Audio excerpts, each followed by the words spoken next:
Hello friends. Did you know that nearly 80% of those who watch my videos aren't subscribed? If you enjoy the content, I'd truly appreciate it if you hit that subscribe button. It helps a lot. Also, don't forget to leave a like and share your thoughts in the comments. Your interaction not only supports the channel's growth, but also helps these stories reach more people.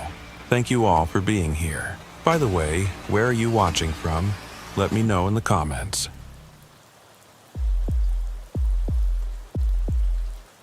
My name is Thatcher Quaid, and I've been doing search and rescue in the Cascades for 11 years. In that time, I've pulled bodies from crevasses, talked lost hikers through blizzards, and found people who'd survived impossible falls. You learn to expect the unexpected out here, but nothing prepared me for what we found on Deception Ridge that October. The call came in on a Tuesday afternoon. A cell phone signal had pinged off a tower near the ridge, triggering an automated distress beacon. The coordinates placed it at about 8,000 feet on a narrow rock shelf accessible only by technical climbing or helicopter. The weather was turning, clouds rolling in from the west, so we had maybe a 6-hour window before the ridge became completely inaccessible. My team leader pulled up the phone's registration. It belonged to a man whose name I won't repeat here, but I'll tell you this. According to every official record, he'd been buried 12 years ago in the Pine Valley Cemetery, 30 miles from where his phone was now sending signals.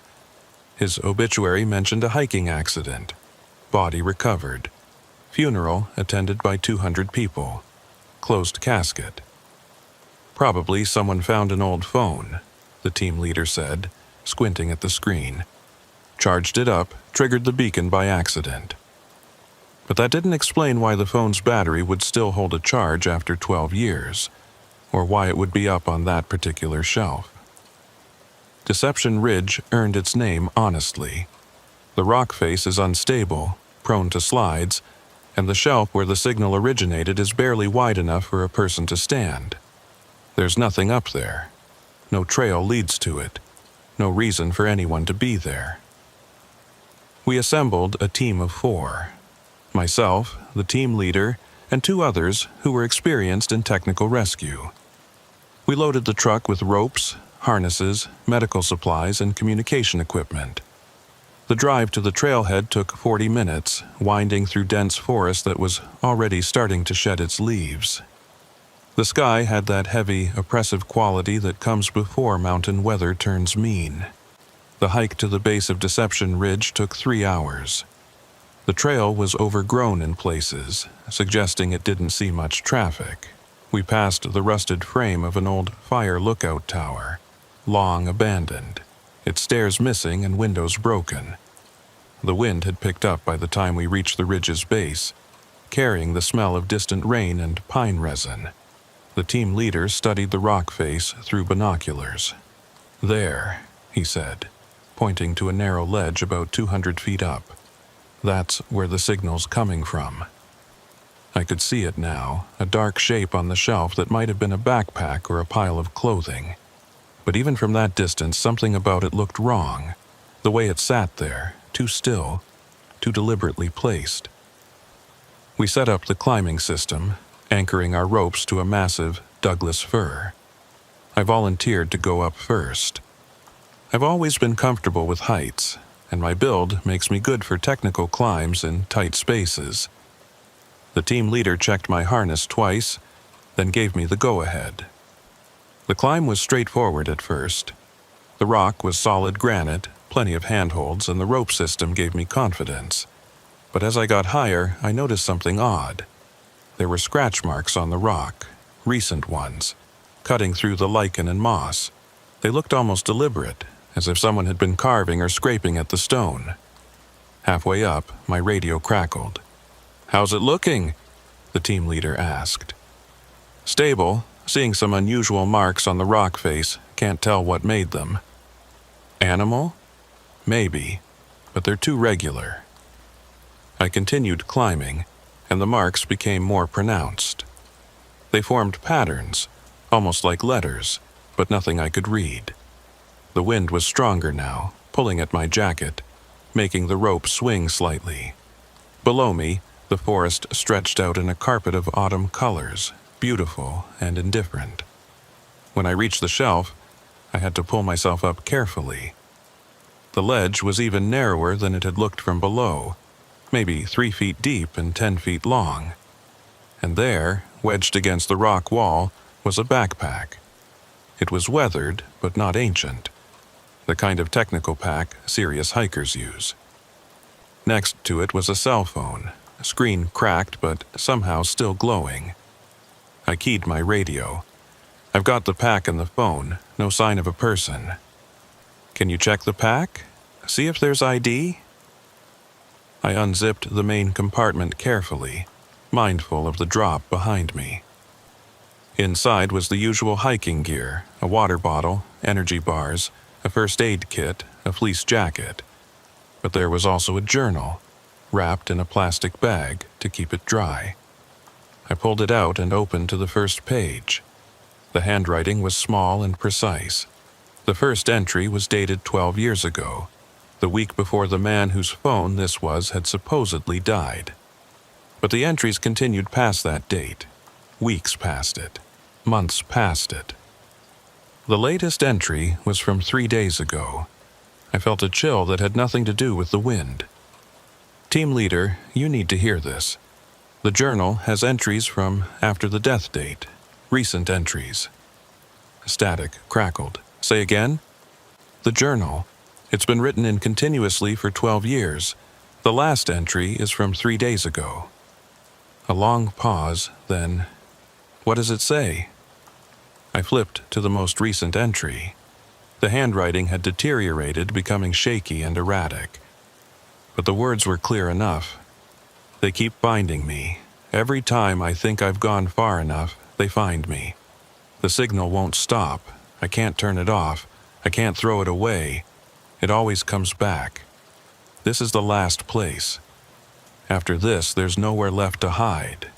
Thatcher, get down from there. Now. But I was already looking at the earlier entries, flipping backward through the journal. The story they told was impossible. The man claimed he'd faked his death to escape something that had been following him. He'd been moving through the mountains for 12 years, staying off-grid, avoiding people. The entries described a growing paranoia, a sense of being watched, of signals being sent without his knowledge. One entry from 6 years ago read, "Found the phone in my pack again this morning. I threw it in the river 2 days ago. Watched it sink. But here it is, dry, fully charged. It's not possible. Nothing about this is possible." Another from 3 years ago. The cemetery. I went back to see my own grave. There are flowers there, fresh ones. My sister still visits. I wanted to tell her I'm alive, but what would I say? That I'm being hunted by something I can't see? That every electronic device I touch becomes a beacon? She'd think I was insane, maybe I am. The final entries became increasingly desperate. The signal is constant now. I can feel it, like a pulse in my skull. They're triangulating, getting closer. The ridge is the last place, no signal towers nearby. Maybe up high against the rock I can finally break the connection. I was so absorbed in reading that I almost didn't notice when the phone's screen changed. The cracked display, which had been showing a standard emergency beacon interface, suddenly went black. Then words appeared, white text on black. Found you. My radio erupted with static and voices. The team leader was shouting something, but I couldn't make it out. I looked down at the forest below and saw them, 3 figures in dark clothing, moving through the trees with purpose. They weren't part of our team. They were heading straight for the base of the ridge. "Team leader, we've got company. 3 individuals approaching from the south." But my radio was dead, just producing that same crackling static. I tried my backup radio. Same thing. Even my personal cell phone, which had been in my pocket, was showing the same message. Found you. The figures below had reached our team. I watched through rising panic as my team leader tried to approach them, gesturing, probably asking who they were and what they wanted. One of the figures pulled something from a jacket, too far away to see clearly, but my team leader stepped back, hands raised. I was trapped on a ledge 200 feet up, with no working communication and 3 strangers detaining my team below. The smart move would have been to rappel down, to confront whatever was happening. But something in that journal's tone, that final desperate note about the ridge being the last place, made me hesitate. I looked at the phone again. The message had changed. Stay there. Then, impossibly, it rang. Not the emergency beacon, but an actual incoming call. The caller ID showed my own name. I should have thrown the phone off the cliff. Should have rappelled down immediately. But I answered it. I don't know why. Curiosity, stupidity, the same impulse that makes people look at accidents as they drive past. Hello? Silence on the other end. Not empty silence, but the kind that feels occupied, like someone listening intently. Who is this? A voice, distorted and mechanical. You weren't supposed to find that location. Who are you? What do you want? The signal was contained. The subject was monitored. Your intervention has created complications. The subject? You mean the man who owned this phone? Owned, past tense, correct. Where is he? A pause, long enough that I thought the connection had dropped. Then, incomplete question. When is more relevant? Before I could respond, the call ended. But the phone wasn't done. It started displaying images, photographs that I hadn't taken, that no one could have taken. They showed me from angles that shouldn't exist. Me climbing the ridge from a perspective above and behind me, even though there was nothing there. Me reading the journal, photographed from inches away, even though I was alone on the ledge. Me, right now, holding the phone, captured from a point in space that contained only empty air. I dropped the phone. It clattered on the rock shelf but didn't fall off. And as I watched, it slid back toward me, moving on its own across the stone until it touched my boot. The radio burst to life suddenly, the team leader's voice clear and urgent. Thatcher, the people down here are federal agents. They're saying that phone is tagged for a classified investigation. They want you to leave everything on the shelf and come down immediately. Don't bring anything with you. I looked down at the 3 figures. They were all watching me now, faces tilted upward. One of them raised something that looked like a camera or a scanner, pointing it in my direction. What kind of investigation? I asked. They won't say, but Thatcher, they're serious. They have authorization to quarantine the entire area. They're saying the phone is dangerous. Dangerous how? Just come down, please. I gathered the journal and the phone, stuffing them into my jacket. If these people wanted to quarantine and classify, they could do it after I understood what was happening. The journal's author had been running for 12 years, and now he was gone. But his last message suggested he'd come here specifically, chosen this ridge, this shelf, this location. There had to be a reason. Behind the backpack, carved into the rock wall where it had been hidden from view, was more of that strange scratching I'd seen on the way up. But these marks were clearly deliberate, clearly meant to communicate something. They formed a date, today's date, and below it, 3 words scratched deep into the granite. Don't trust signal. My radio crackled again, but this time the voice wasn't the team leader's. It was mechanical, distorted, the same voice from the phone call. Climbing down would be inadvisable. Who is this? The same entity that has been maintaining observation of the subject. The same entity now maintaining observation of you. The individuals below represent a rival interest. They will not allow you to leave with that information. What information? What is this about? The subject discovered an inconsistency. a gap in expected data. He attempted to exploit this gap by removing himself from standard tracking systems. The journal documents his methodology. You have now introduced yourself into the same gap. Extraction is no longer guaranteed. I looked down again. The three figures had moved. They were setting up equipment at the base of the ridge, including what looked like a portable antenna array. One of them was arguing with my team leader, gesturing emphatically. "Thatcher." The team leader's voice on the radio strained now. "They're saying if you don't leave that material on the shelf and climb down in the next 5 minutes, they're going to come up and get you themselves. Tell them I'm a federal employee doing my job. They know. They're citing national security. They have documents." I had maybe 3 minutes before this situation escalated beyond my control. The journal was evidence of something, though I still didn't understand what. The phone was clearly more than just a phone.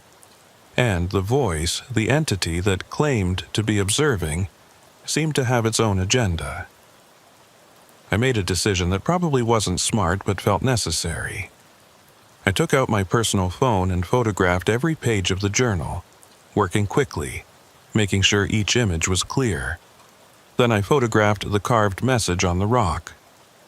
Finally, I photographed the strange phone itself, front and back, including the cracked screen that was now displaying a map with 2 points marked, one where I was standing and another about 3 miles north, deeper in the wilderness. The mechanical voice came through my radio again. "Adequate documentation. You may now descend. Leave the physical materials. They are already compromised." Compromised how? The signal cannot be removed from physical objects once established. Digital copies maintain information without maintaining connection. You have created a buffer. I didn't fully understand, but I was out of time. Below, one of the figures had started climbing, moving fast with professional efficiency. I left the backpack, the phone, and the journal on the shelf and started my rappel. The descent was faster than the climb. My training took over, my hands working the rope automatically while my mind raced. The climber coming up passed me with about 50 feet to go, not making eye contact, focused entirely on reaching the shelf. I could see now that the equipment at the base was more extensive than I'd thought, including what looked like a portable containment unit, the kind used for hazardous materials. When my feet hit solid ground, one of the figures approached immediately. Up close, I could see the federal identification badge, though the agency designation was redacted. The face was professional, neutral, giving nothing away. "You were instructed not to remove anything from the recovery site." I didn't check my gear. They did thoroughly. They scanned me with handheld devices that beeped and clicked. They examined my climbing equipment, my radio, even my boots. But they didn't ask for my personal phone, which I'd tucked into an inner pocket. After several minutes, they seemed satisfied. "You'll need to sign a non-disclosure agreement." "Not until I understand what I just found." "That's not how this works." The team leader interrupted, stepping between us. "My employee was conducting a legal rescue operation on public land. Whatever you found up there, we were here first. You want cooperation, you give us context." The standoff lasted almost a minute. Then the figure pulled out a tablet and turned it so we could see the screen. It showed a list of names, dozens of them, each with a date and a location. I recognized the name of the journal's author, his death date listed as 12 years ago. But next to his name was another designation, Phase 4, Unresolved. "This is a recovery operation for a long-term surveillance subject," the figure said. "The individual you were attempting to locate was part of a classified program. The details are not available to civilians. What I can tell you is that his death was not faked. It was documented, verified, and his remains were properly interred. Then whose journal is that? That's the question we've been trying to answer for 12 years. They wouldn't say more. We were required to sign extensive paperwork, threatening severe penalties if we disclosed any details of what we'd found. The entire ridge was closed to public access within hours, yellow tape and federal warnings posted at every trailhead. My photographs were safe on my phone, backed up to a personal cloud account they didn't know about, but I couldn't risk looking at them while agents were around. It took 3 days for the federal presence to completely withdraw from the area. During that time, I filed my incident report with the bare minimum of details. Responded to emergency beacon, found abandoned equipment, turned over to federal authorities. My team leader advised me to forget about it, to move on to the next rescue. Good advice. I didn't take it. Alone in my apartment, I went through the photographs I'd taken. The journal entries were clearer now, easier to read in sequence. They painted a disturbing picture of a man who'd been part of some kind of program, something involving tracking and surveillance, who'd become convinced that the tracking had continued beyond acceptable boundaries. He claimed that every electronic device he touched became part of a network, feeding data to something he couldn't identify. He'd tried going off-grid, but the network always found him. The phone always came back. The most disturbing entries were from the final year. He'd started to suspect that he wasn't the only one being tracked. He'd documented dozens of cases similar to his own. People who'd died in accidents, whose electronics had continued to show activity long after death. People who'd tried to disappear but whose digital footprints had persisted, like ghosts in the machine. One entry read, "I think I understand now. The program isn't tracking us. We're tracking it. Every device, every signal, every ping is a data point in a larger map. We're the sensors. But what is it mapping? What could be so important that it needs thousands of unwitting observers?" The final entry, the one from 3 days before we found the site, was the most chilling. The ridge is a dead zone. Old maps show it differently than new ones. The coordinates don't match. I think it's one of the gaps, one of the places where the network can't see. If I can reach it, if I can stay there, maybe the signal will finally let me go. If you find this, check the cemetery. Check my grave. I think you'll find it's empty. I think it's always been empty. I should have stopped reading there. Should have deleted the photos and moved on with my life. But that last instruction, that suggestion about the cemetery, was impossible to ignore. Pine Valley Cemetery was open to the public, easy to access. I went on a Sunday morning, when families visit graves with flowers and there's safety in numbers. I found the grave easily enough, a simple headstone with his name and dates. The grass around it was well maintained. There were flowers, fresh ones, just like the journal had mentioned. I didn't have excavation equipment, couldn't exactly start digging in a public cemetery. But the ground near the headstone looked disturbed. Not recently, but not settled either. There was a small depression in the soil, as if something below had shifted or collapsed. I was examining this when my phone buzzed. Not a call or a message, but a notification I'd never seen before. Proximity alert. Conflicted location detected. I hadn't downloaded any app that would generate that message.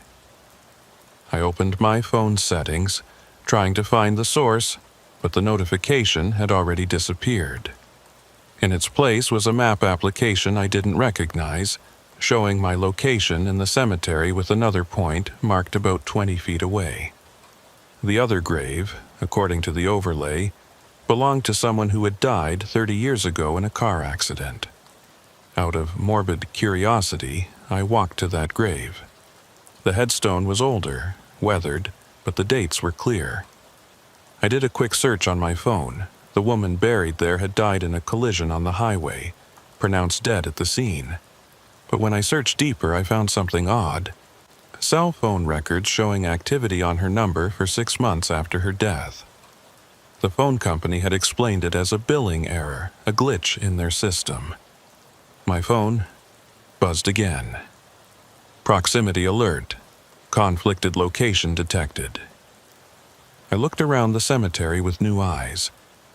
How many graves here held people whose digital presence had outlived their physical one?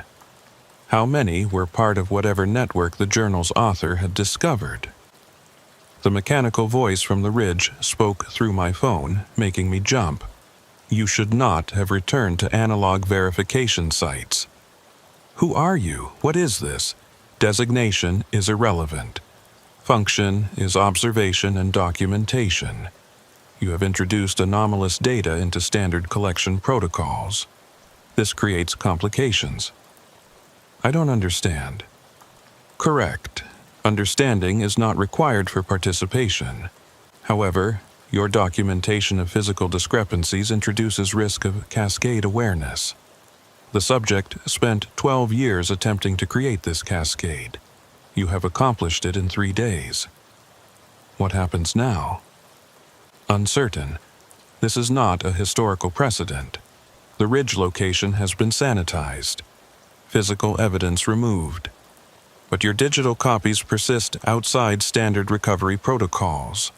You represent a novel variable. Are you threatening me? Threat implies intent to harm. Intent is not present. However, observation is now continuous. Your signal will be monitored. Deviations will be noted. Attempts to distribute documentation will be intercepted. The call ended, or the voice stopped talking. Same result. I was standing in a cemetery being watched by something that existed in electronic networks. Something that had been tracking people through their devices for decades. The federal agents, whoever they were, seemed to know about it, but couldn't or wouldn't stop it. And I'd just painted a target on myself by documenting evidence of its existence. I left the cemetery quickly, very aware of every camera I passed, every cell tower, every electronic eye that might be watching. My apartment felt exposed now, surrounded by Wi-Fi networks and smart devices. I considered going off-grid like the journal's author, but his example showed how well that had worked. Instead, I did something different. I sent the photographs to 7 different people I trusted, with instructions to publish them if anything happened to me. Then, I sent a message to the number that had called me from the ridge. Even though it shouldn't have been able to receive texts, I've documented everything. Multiple copies in multiple locations. If you're watching, you know I'm telling the truth. I won't distribute unless forced to, but I won't forget. No response came. But late that night, I received a single text from an unknown number. Compromise accepted. Observation continues. Deviation inadvisable. That was 6 months ago. I'm still doing search and rescue work in the Cascades. I still respond to emergency beacons and help lost hikers. But I check every missing person case differently now, paying attention to digital footprints that don't quite make sense, to phones that ping from impossible locations, to graves that might be empty. Last week, we got a call about another phone signal from a remote location. My team leader assigned someone else to investigate. I was quietly relieved, but before they left, I pulled the assigned rescuer aside and gave them one piece of advice. If you find a journal, or if anything starts acting strange with your electronics, leave everything there and come down immediately. They asked why.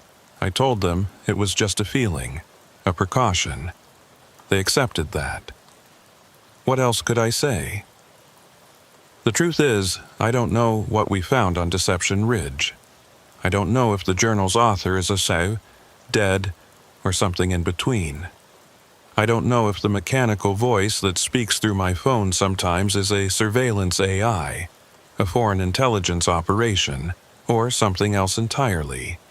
I don't know how many people are being tracked through a network they don't know exists. What I do know is this. Sometimes signals come from places they shouldn't. Sometimes the dead don't stay quiet, and sometimes the most dangerous thing you can find in the wilderness isn't a bear or a cliff or a storm. It's information that someone or something wants to keep buried. I still have those photographs on my phone. I still check the cemetery occasionally, noting new graves that show up on my proximity alerts. And sometimes, late at night, my phone shows me maps of locations I've never visited, marking graves and accident sites and remote ledges where signals persist long after they should have gone dark. The ridge is still closed to the public. The federal agents never came back. My team doesn't talk about that rescue anymore. It's become one of those stories that gets quietly set aside, too complicated to explain, too strange to fit into normal reports.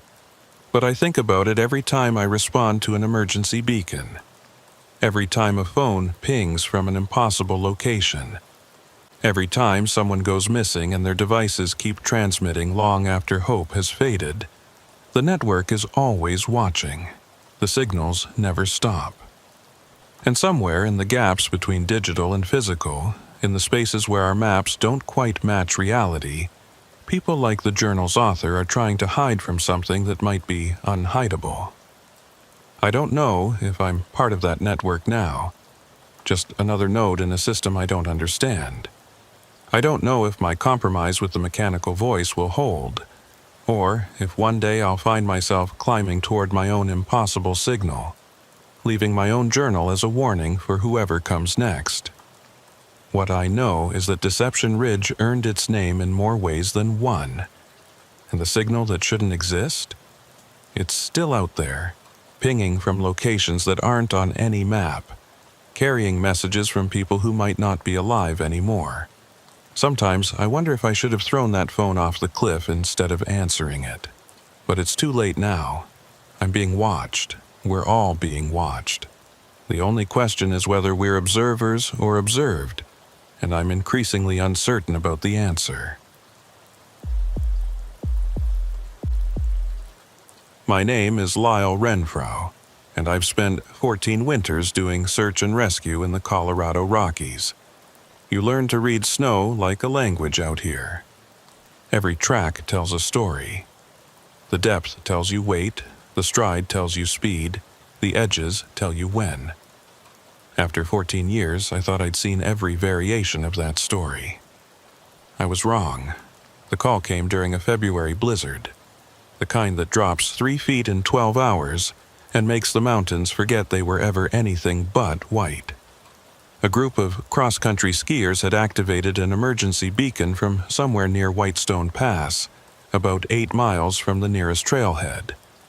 The coordinates put them in heavy forest, which was good for shelter, but bad for extraction. The blizzard wasn't supposed to break for another 18 hours. We assembled at the operations center at 4 in the morning. My team leader reviewed the situation with maps and weather data projected on screens that flickered every time the wind hit the building hard enough. The skiers were experienced, properly equipped, and had made the smart choice to stay put rather than try to navigate in whiteout conditions.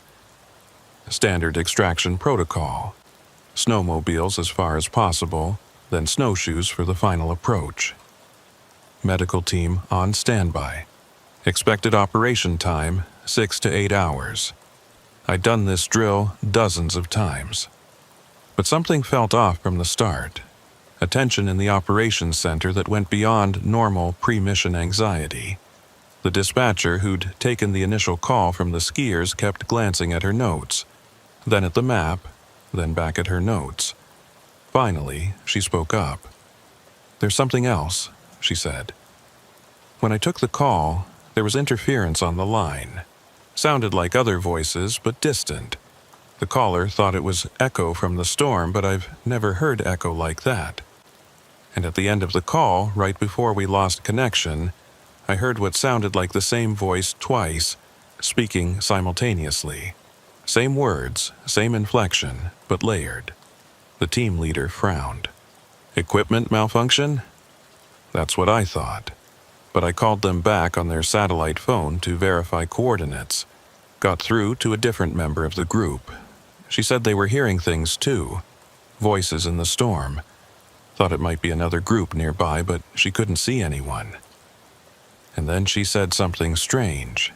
She said they'd found tracks. What kind of tracks? That's the thing. Boot tracks. Recent ones, made during the storm. Same boot, same size, but 4 different people in their group are wearing that exact model. Size 11 Salomon winter boots.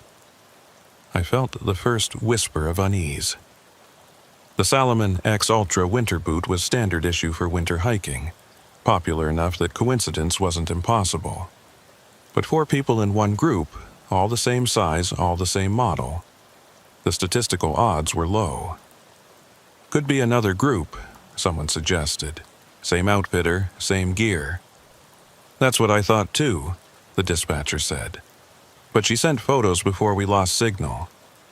She pulled up images on the screen. Look at the wear pattern. The photographs showed tracks in snow, deep and clear despite the continuing fall of powder.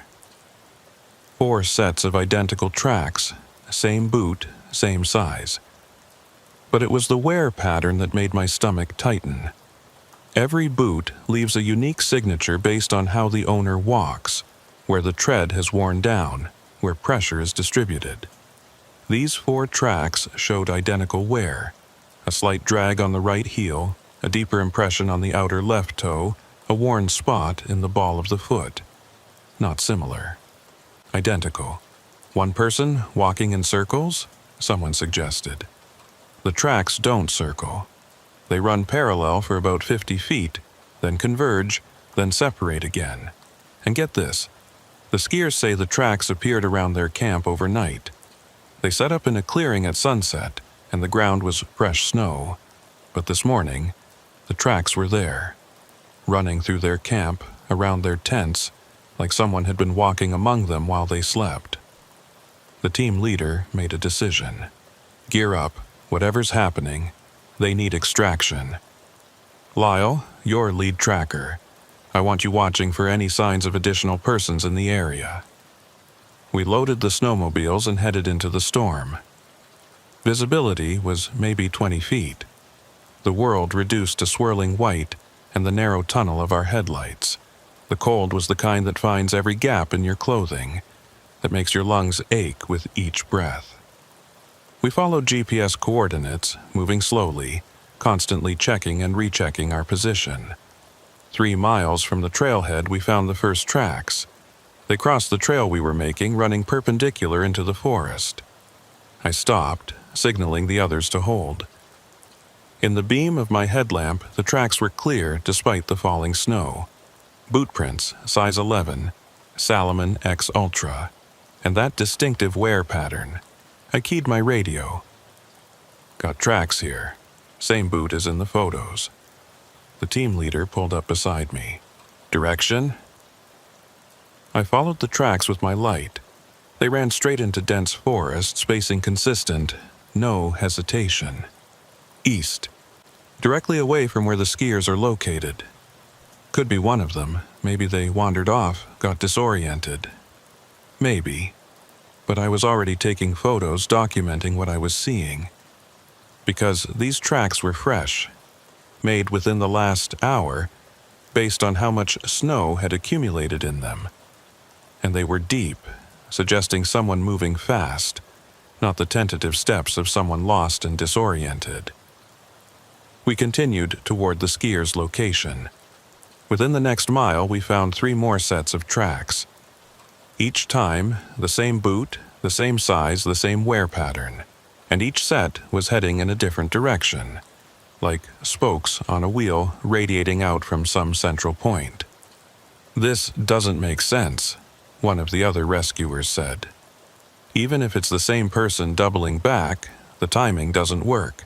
These tracks are all fresh, all made within the last hour, but they're heading in opposite directions.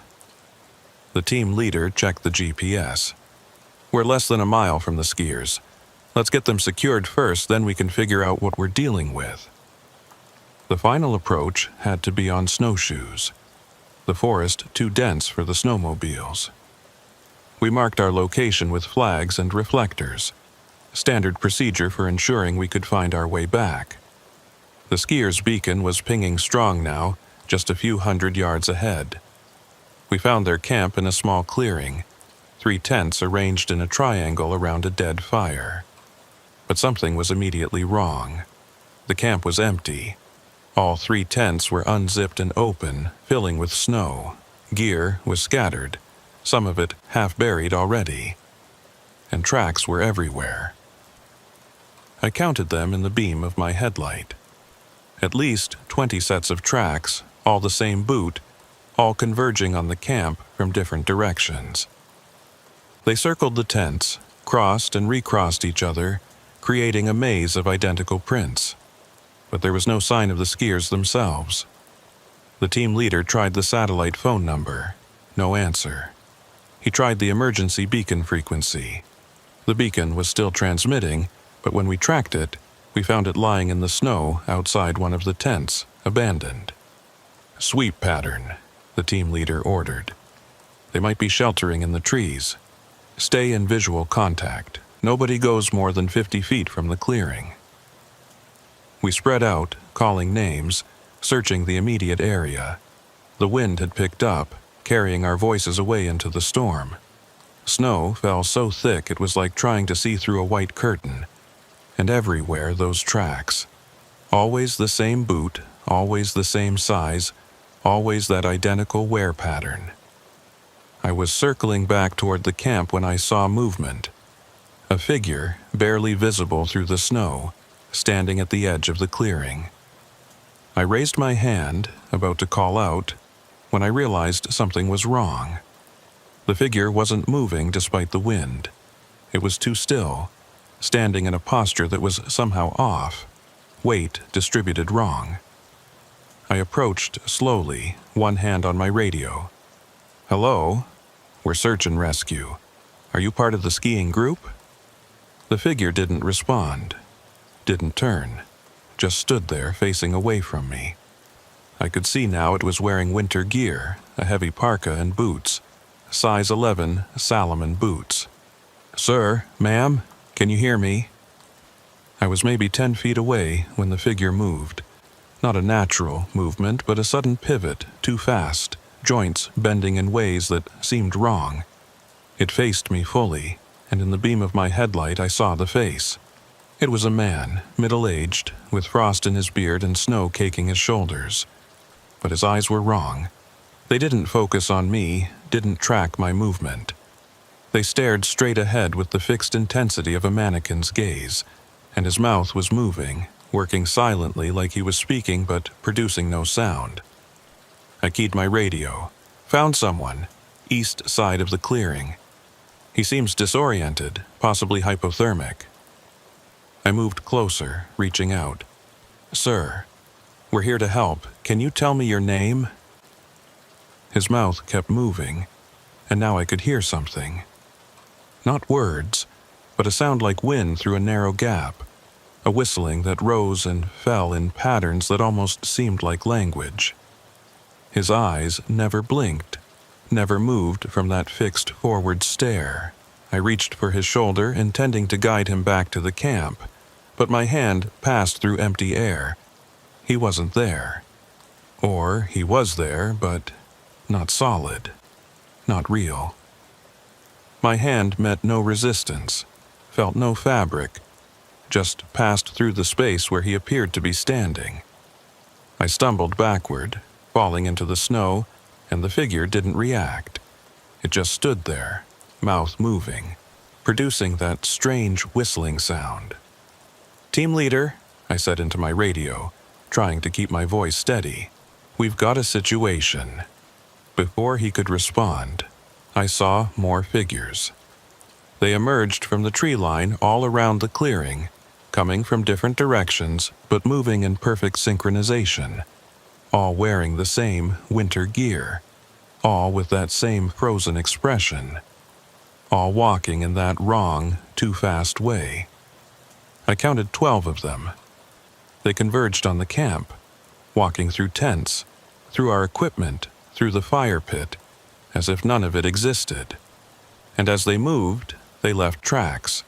Perfect, identical boot prints in the snow.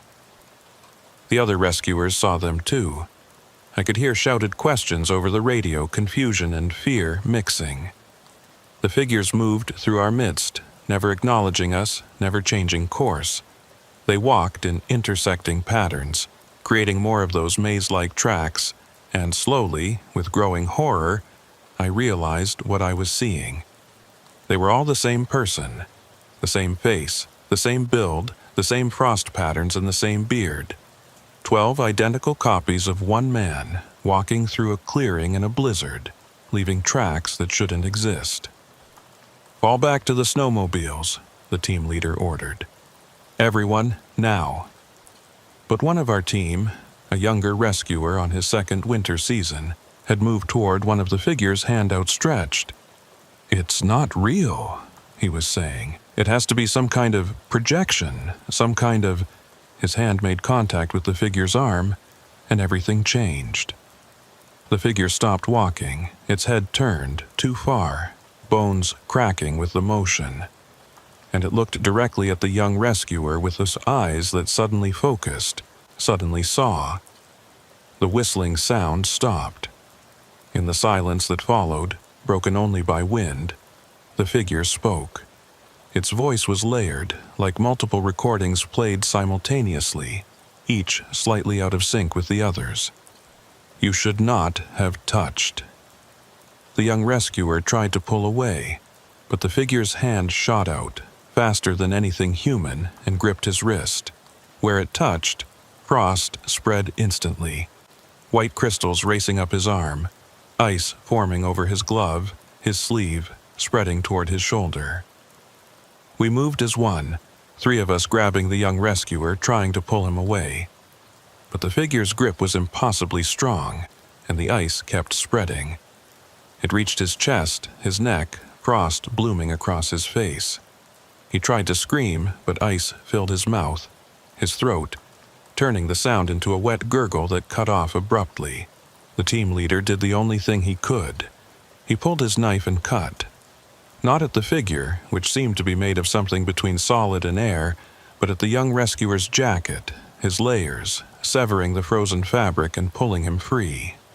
We fell backward into the snow, the rescuer gasping, his arm dead white from fingers to shoulder, the fabric of his jacket frozen solid and peeling away in sheets. The figure stood there, holding the severed piece of sleeve, and then it did something that made my blood freeze colder than any winter storm. It smiled, a wide, too wide smile that showed teeth that were too numerous, too sharp, and it spoke again in that layered voice. 4 of you came. 4 of you will leave tracks. The pattern continues. Then it resumed walking, as if we'd never interrupted it. The other 11 figures continued their patterns, and slowly the young rescuer started to scream. Not from pain, though his arm must have been agonizing, but from what he was seeing. He pointed with his good hand at the tree line. "There's more," he whispered. "Oh God, there's so many more." I looked where he was pointing and saw them. Figures in the trees, dozens of them, all identical, all walking in those same patterns. Some were closer, clear in the headlamp beams. Others were distant, barely visible through the storm. But they were all moving, all leaving tracks, all creating that impossible web of identical boot prints. We dragged the injured rescuer back toward our snowmobiles, moving as fast as we could through deep snow. The figures didn't follow, didn't seem to notice we were leaving. They just continued their patterns, walking through and past each other, sometimes overlapping, sometimes solid, sometimes translucent as ghosts. We reached the snowmobiles and loaded the injured man onto a sled. His arm was still white, the flesh hard as frozen meat, but he was conscious and coherent enough to hold on. The team leader counted heads, making sure we had everyone, and that's when we realized we had a problem. There were 5 of us. We'd come in with 4. The extra person was standing at the back of the group, wearing SAR gear identical to ours, face shadowed by a hood. The team leader shone his light directly at the figure, and I saw the face clearly. It was one of us, one of the rescuers who'd been standing right next to me. Same face, same gear, same stance. But the real version of that person was standing 10 feet away, staring at his own duplicate with an expression of absolute horror. "Don't touch it," I said quickly. "Nobody touch it." The duplicate didn't move, didn't speak. It just stood there, another mannequin in winter clothing, mouth moving silently. And in the snow around it, fresh tracks appeared. 4 sets of tracks, size 11 Salomon boots with that distinctive wear pattern. "Go," the team leader said. "Now. Leave it." We mounted the snowmobiles and drove. The GPS guided us back through the storm, back toward the trailhead, back toward safety and warmth, and things that made sense. Behind us, barely visible through the falling snow, I saw the duplicate. It had started walking, following our tracks, moving in that too-fast, wrong-jointed way. The ride back was a blur of white and cold and fear. The injured rescuer was going into shock, his frozen arm a constant reminder of what would happen if we stopped, if we let any of those things get close enough to touch again. We radioed ahead, medical standing by, instructions to prepare for severe frostbite and possible hypothermia. We didn't mention the rest. Not on the radio, not where others might hear. The medical team met us at the trailhead. They took the injured rescuer immediately, rushing him to the hospital in town. The doctors would later amputate his arm just below the shoulder, the tissue too damaged to save. But he would live, and in the weeks that followed he would refuse to talk about what happened. He would take early retirement and move away, and I couldn't blame him. The team leader called a mandatory debriefing in a closed room at the operations center. We sat around a table, still in our winter gear, and tried to make sense of what we'd seen. One of the rescuers suggested mass hallucination, storm-induced delirium, but we all had the same story, had all seen the same things. And we had the photos I'd taken, dozens of them, showing those impossible tracks. "The skiers," someone said. "We never found them." The team leader's face was grim. "I made the call while you were loading the sleds. Authorities are treating it as a missing persons case, but here's what they're not telling the media. They found tracks leading away from the camp. 4 sets of tracks, all the same boot, all heading in different directions. Search teams followed them for miles. Every trail just stops. The tracks continue for a while, then they end in clear snow, like whoever was making them just stopped existing. What about the camp, the gear? Being analyzed, but preliminary reports say everything was covered in frost. Not normal frost from the storm, but patterns, geometric patterns, like crystals forming in specific shapes. The photos don't make sense. The scientists are calling it an anomaly." We sat in silence, processing. Finally, I spoke up. "The figure that grabbed him, it said something about a pattern continuing, about 4 of us leaving tracks." "I heard that too," another rescuer confirmed. "What does it mean?" The team leader pulled up a file on his laptop. "I did some research while you were getting checked by medical. Whitestone Pass has had incidents before. Nothing like this, but odd things.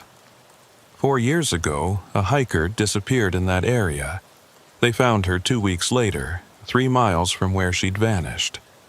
She was alive, sitting in the snow, completely unharmed despite 2 weeks of winter exposure. She couldn't remember anything, just said she'd been walking. When they checked her boots, the wear pattern had changed. Completely different from the boots she'd been wearing when she started the hike. Changed how? Like she'd been someone else, or something else had been wearing her boots." He clicked to another file. 6 years ago, a ranger reported seeing multiple people in identical clothing walking through the pass during a storm. same description. Moving wrong, not responding to calls. When he went to investigate, he found tracks but no people. Just circles and circles of the same boot print. Why isn't this common knowledge? Why isn't the area closed? Because officially, these are just stories. Strange experiences that can be explained by altitude, cold, fatigue. The ranger's report was filed under environmental stressors. The hiker's case was explained as survival amnesia, nothing concrete enough to justify closing a major pass. But we all knew better. We'd seen it. We touched it. Or one of us had, and paid the price. Whatever was happening in Whitestone Pass was real, and it followed patterns we didn't understand. The team leader made the decision to report everything to the National Park Service and the county sheriff. An official investigation was opened, though the details were kept quiet. Search teams went back to the pass when the storm broke, looking for the missing skiers. They found the camp, still standing, now buried under 4 feet of fresh snow. But no people, no bodies, no sign of where they'd gone. What they did find were tracks. Hundreds of them, thousands. All the same boot, all the same size, all with that identical wear pattern. They radiated out from the camp in every direction, creating a massive web that stretched for miles. Some tracks led to impossible places, straight-up cliff faces across frozen lakes where the ice was too thin to support weight, through dense thickets where no person could pass. And some tracks simply ended in clear snow, like the walkers had vanished mid-step. I volunteered to join the search on the second day, partly because it was my job, partly because I needed to see it in daylight, needed to confirm what I'd witnessed wasn't just a nightmare brought on by the storm and the dark. The sun was bright that day, the sky painfully blue. Fresh snow reflected light so intense I had to wear dark glasses. Our team followed one set of tracks, documenting as we went. The prints led north from the camp, moving in a perfectly straight line regardless of terrain. They went up hills without deviation, across frozen streams without pause. After 2 miles, we found something that made us stop. The tracks doubled, then tripled, then multiplied into a dozen sets, all appearing simultaneously, all continuing in that same straight line. It was as if one person had suddenly become many, splitting like a cell dividing, each new version leaving its own identical trail. "This isn't possible," one of the search team members said. "Tracks don't just appear like that." But they had. The snow was undisturbed except for those prints. No wind scatter, no gaps in the sequence. One moment, one set of tracks, the next, 12 sets, all identical, all parallel. We followed them for another mile. They led to a small depression in the terrain, a natural bowl surrounded by trees. And there, in the center of the bowl, we found them. 4 people, sitting in the snow, arranged in a perfect square. They were wearing the winter gear from the missing skiers' camp, but their positions were wrong, too rigid, like dolls arranged by careful hands. Their eyes were open, staring at the sky. Their mouths were moving in that same silent speech I'd seen before. We approached, carefully, calling out, announcing ourselves. They didn't respond. When we got close enough to touch, I saw the frost. It covered them completely, a thin layer of ice crystals that made their skin look porcelain. Their chests weren't moving. They weren't breathing. But they were alive. When the team leader checked for a pulse, he found it. Slow, maybe 3 beats per minute, but present. And cold. Their skin temperature was far below what should be survivable. Cold enough that touching them felt like touching frozen metal. The medical evacuation was complicated. We couldn't warm them, couldn't move them roughly, couldn't risk what had happened to our injured team member. We wrapped them in insulated blankets without thawing, loaded them onto sleds, and transported them like fragile ice sculptures. At the hospital, the doctors were baffled. The 4 skiers were technically alive, hearts beating impossibly slow, brain activity minimal but present. But they were frozen solid, their body temperature far below what any human should survive. Attempts to warm them slowly, carefully, following every protocol for extreme hypothermia, had no effect. They remained frozen, remained in that state of suspended animation, and their mouths kept moving. Even frozen, even unconscious, their lips and jaws worked in patterns that almost seemed like speech. The medical staff tried to record it, to analyze the movement, but the patterns made no sense. They didn't correspond to any known language, didn't follow any linguistic structure. I visited them once, 3 days after the rescue. They were in a specialized unit, kept in refrigerated rooms because any warmth caused their tissue to deteriorate rapidly. I stood outside the observation window and watched them through the glass. 4 people, frozen in time, mouths moving silently, eyes open but unseeing. A doctor stood next to me reviewing charts. "We've never seen anything like this. Their cells shouldn't function at this temperature. Their blood has ice crystals in it, visible under microscopy. They should be dead, but every test shows they're alive, just suspended. And the frost patterns on their skin, they're not random. They form shapes, geometric shapes that seem to repeat. Repeat how? Like fractals, the same pattern at different scales, and the pattern changes. Every hour, a new configuration. We've been documenting it, trying to find meaning, but it's like nothing in any medical literature. What about their families? Have they been notified? That's the other strange thing." The doctor pulled up records on a tablet. "We contacted next of kin, but there's discrepancies. One of the skiers, according to dental records and DNA, died 7 years ago in a car accident. She was cremated. We have the death certificate, the cremation records, everything. But here she is, frozen but alive." The floor seemed to tilt under my feet. "That's not possible. We triple-checked. It's the same person. Same DNA, same dental records, same identifying marks. She's been dead for 7 years, but she's also here, in this hospital, alive." I thought about the duplicate rescuer, about the figures in the storm, about tracks that multiplied and divided and led to impossible places. "Doctor, you need to see something. The photographs from the rescue." I showed him the images on my phone, the tracks, the patterns, the way they branched and converged. He studied them silently, scrolling through dozens of photos, and his face grew increasingly troubled. "These patterns," he said slowly, "they match. The tracks in the snow and the frost patterns on the patients. It's the same geometric structure. What does that mean?" "I don't know, but I think we're looking at something that doesn't follow normal rules. Something that exists in multiple places simultaneously or moves between states we don't have names for. These people, the tracks, the duplicates you reported seeing, they might all be part of the same phenomenon." He pulled up an image on his tablet, a magnified photograph of frost crystals from one patient's skin. "Look at this. This is magnified 200 times. See how the pattern has depth?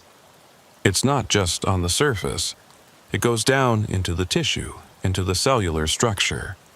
Like something is rewriting them at a molecular level. Rewriting them into what? I don't know. But whatever it is, it's not finished.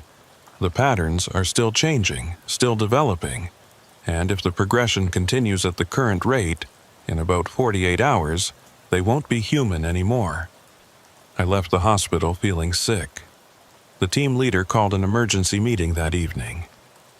Everyone who'd been part of the rescue was there, plus county officials, Park Service investigators, and 2 people in dark suits who never gave their names, but asked a lot of questions about the duplicates, about the tracks, about the exact words the figure had spoken. "We're closing Whitestone Pass indefinitely," the lead park official announced. "The area is too dangerous for public access. We're citing unstable snow conditions and avalanche risk, but the real reason is being kept classified." "What about the other victims?" someone asked. "The ones who went missing in previous years." One of the suited officials spoke, voice flat and professional. "We're reviewing all past incidents in the area. If there are other cases similar to this one, we'll investigate. But for now, our priority is containment. No one goes back into that pass without explicit authorization." "And the 4 people in the hospital?" "They're being transferred to a specialized facility, one equipped to handle unusual cases. You won't have access to them, and you won't be receiving updates on their condition. This is now a federal matter." I wanted to protest, wanted to demand answers, but the look on the officials' faces made it clear this wasn't a negotiation. We were being quietly warned to forget what we'd seen, to move on with our lives, to let the proper authorities handle things beyond our understanding. But I couldn't forget. None of us could. The injured rescuer's amputation was a constant reminder. The empty spaces where the missing skiers should have been haunted every search we conducted afterward. And the tracks, those impossible, identical tracks, appeared in my dreams with regularity. 2 weeks after the rescue, I received a package at my home address. No return label, no indication of who sent it. Inside was a thumb drive and a handwritten note. "You deserve to know." The thumb drive contained files, incident reports from Whitestone Pass going back 70 years. Dozens of cases, all with the same elements. People disappearing, tracks that multiplied, duplicates being seen, and victims found in states of frozen suspension. The reports were thorough, detailed, and terrifying in their consistency. But the last file was the worst. It was a video, dated 2 days before I received the package. It showed one of the frozen skiers still in that hospital room. But she was moving now, not frozen anymore. She was standing, walking in circles, and as she walked, she left tracks on the floor. Tracks that glowed faintly, that multiplied with each circuit of the room, until there were dozens of her walking in perfect synchronization. The video ended with her stopping, turning to face the camera, and speaking in that layered voice. "The pattern continues. The pattern always continues. 4 went into the pass. 4 came out. But they carried the pattern with them. It spreads through touch, through proximity, through time. Soon, all tracks will be identical. Soon, all walkers will be one." I burned the thumb drive that night, destroyed it completely. But I made copies first, stored in places where they might be found if something happens to me. Because I think she was right. The pattern is spreading. I've started seeing those tracks in places they shouldn't be. On city streets, in shopping malls, in the snow outside my own home. Always the same boot, always the same size, always that distinctive wear pattern. And sometimes, late at night, I look at my own boots. Size 11, Salomon X Ultra Winter. Standard issue. And I check the wear pattern, comparing it to photos I took months ago, before the rescue. The patterns are changing. Slowly, imperceptibly, but changing. Becoming more like those tracks we found. Like my boots are being worn by someone else, something else. Rewriting their history with each step I take. I don't know how much time I have before I become like those figures in the storm. Before I start walking in patterns I don't control, leaving tracks that multiply and divide and lead to impossible places. But I know it's coming. I can feel it in the way my steps sometimes don't land quite where I intend, in the way my reflection sometimes moves wrong, in the way my shadow occasionally splits into 4 identical shadows walking in perfect synchronization. The pattern continues. The pattern always continues. and I'm part of it now, whether I want to be or not. Last week, another search call came in from Whitestone Pass. Someone had ignored the closure, had gone in despite the warnings. The team assembled, prepared to extract whoever was foolish enough to enter forbidden territory. And when they checked the GPS coordinates, when they pulled up the satellite view of the area, they saw tracks. Hundreds of them. Thousands.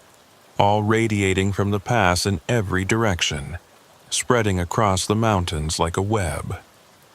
I wasn't assigned to that rescue. The team leader said I needed rest, that I'd been working too hard, that I deserved time off. But I know the real reason. He's seen my boots.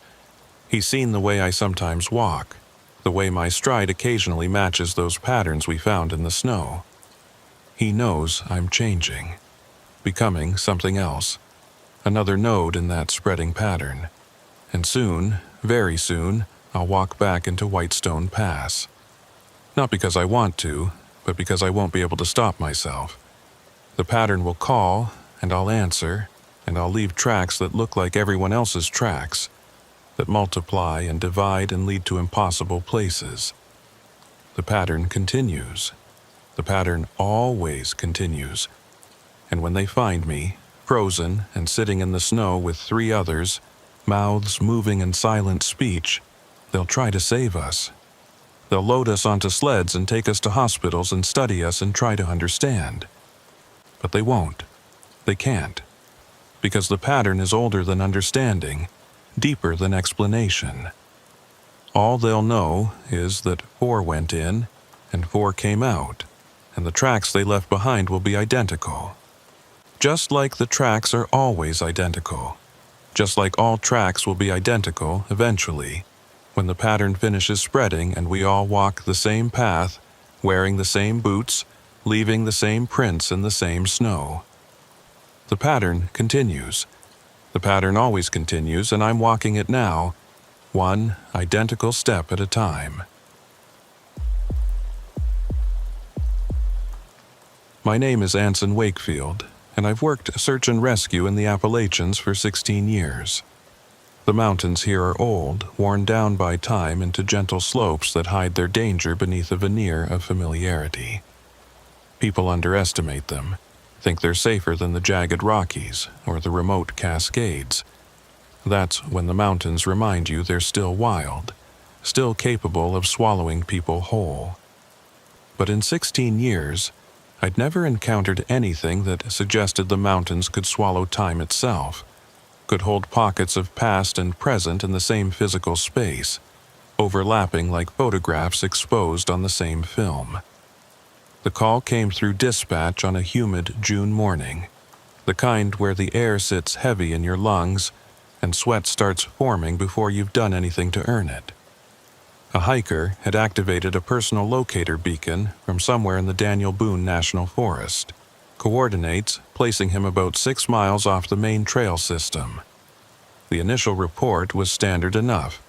Lone male hiker, experienced based on the quality of his equipment signal, properly equipped with emergency beacon, activated due to injury. EMS was standing by at the ranger station. Our job was straightforward extraction, something we'd done hundreds of times. I was team lead that day, coordinating with 3 other SAR members and a park ranger who'd been working these mountains longer than I'd been alive. We met at the ranger station just after 7 in the morning, the building already stifling despite the early hour. The ranger, a man in his late 50s with the weathered face of someone who'd spent decades outdoors, had the maps spread across a large table, both digital and paper versions. He believed in redundancy, said technology failed too often in the mountains to trust it completely. We reviewed the coordinates, tracing the hiker's likely route on the paper map with careful precision. The beacon placed him near an area called Laurel Fork, a region accessible by a series of fire roads and hiking trails that wound through dense forest. The terrain was moderate by Appalachian standards. Some elevation changes, thick rhododendron in places that could make navigation difficult, but nothing that required technical climbing skills. We'd done extractions in that area before. It should have been routine. Coordinates put him about 2 miles off Trail 7, the ranger said, his finger tracing the route. Fire road gets us within a mile, then we hike in on foot. Terrain is manageable. If he's injured and can't walk, we can bring the ATV most of the way, use a stretcher for the final approach. Weather? I asked, studying the topographic details. Clear for the next 8 hours. After that, possible afternoon thunderstorms. But we'll be out long before then. One of my team members, a woman who'd been doing SAR for 5 years, checked the hiker's beacon registration. Equipment suggests he knows what he's doing. Registered beacon, filed a basic trip plan at the trailhead kiosk. Solo hiker, day trip, expected return by sunset yesterday. When he didn't check out, the automated system flagged it and pinged his beacon. Standard protocol activation. We loaded our gear with practiced efficiency. Medical supplies, water, energy supplements, communication equipment, GPS units, paper maps as backup, rope systems, and a collapsible stretcher. The ranger drove us in his official vehicle, a heavy-duty truck equipped for off-road Forest Service work. The drive to the Fire Road trailhead took about 40 minutes, winding through increasingly dense forest that pressed close on both sides. The canopy was full with summer growth, filtering the sunlight into a green haze that made everything look slightly underwater. About 4 miles into the drive, as we navigated a particularly rough section of Fire Road, the ranger's radio crackled with an incoming transmission. He reached for it without taking his eyes off the rutted path ahead. Dispatch to Daniel Boone, SARE team. I keyed my handheld radio from the passenger seat. Go ahead, dispatch. This is team lead. We've received a secondary communication from the hiker. He's conscious and responsive. Says he's made it to shelter at a maintenance facility on Forest Service Road 47. The ranger's truck lurched slightly as he hit the brakes, not hard enough to be dangerous, but sudden enough to show his surprise. He and I exchanged glances, and I saw my own confusion reflected in his expression. Dispatch, can you confirm that road designation? Forest Service Road 47. Affirmative. Hiker specifically stated he's at a maintenance facility on Forest Service Road 47. Says he followed the service road after his injury, found structures, and is currently sheltering in one of the buildings. The ranger was already pulling over, reaching for the laminated Forest Service Road map he kept mounted on a clipboard. His finger traced through the numbered roads, checking and rechecking. There is no Forest Service Road 47 in this section, he said, his voice carrying that particular tone of a professional encountering something that shouldn't exist.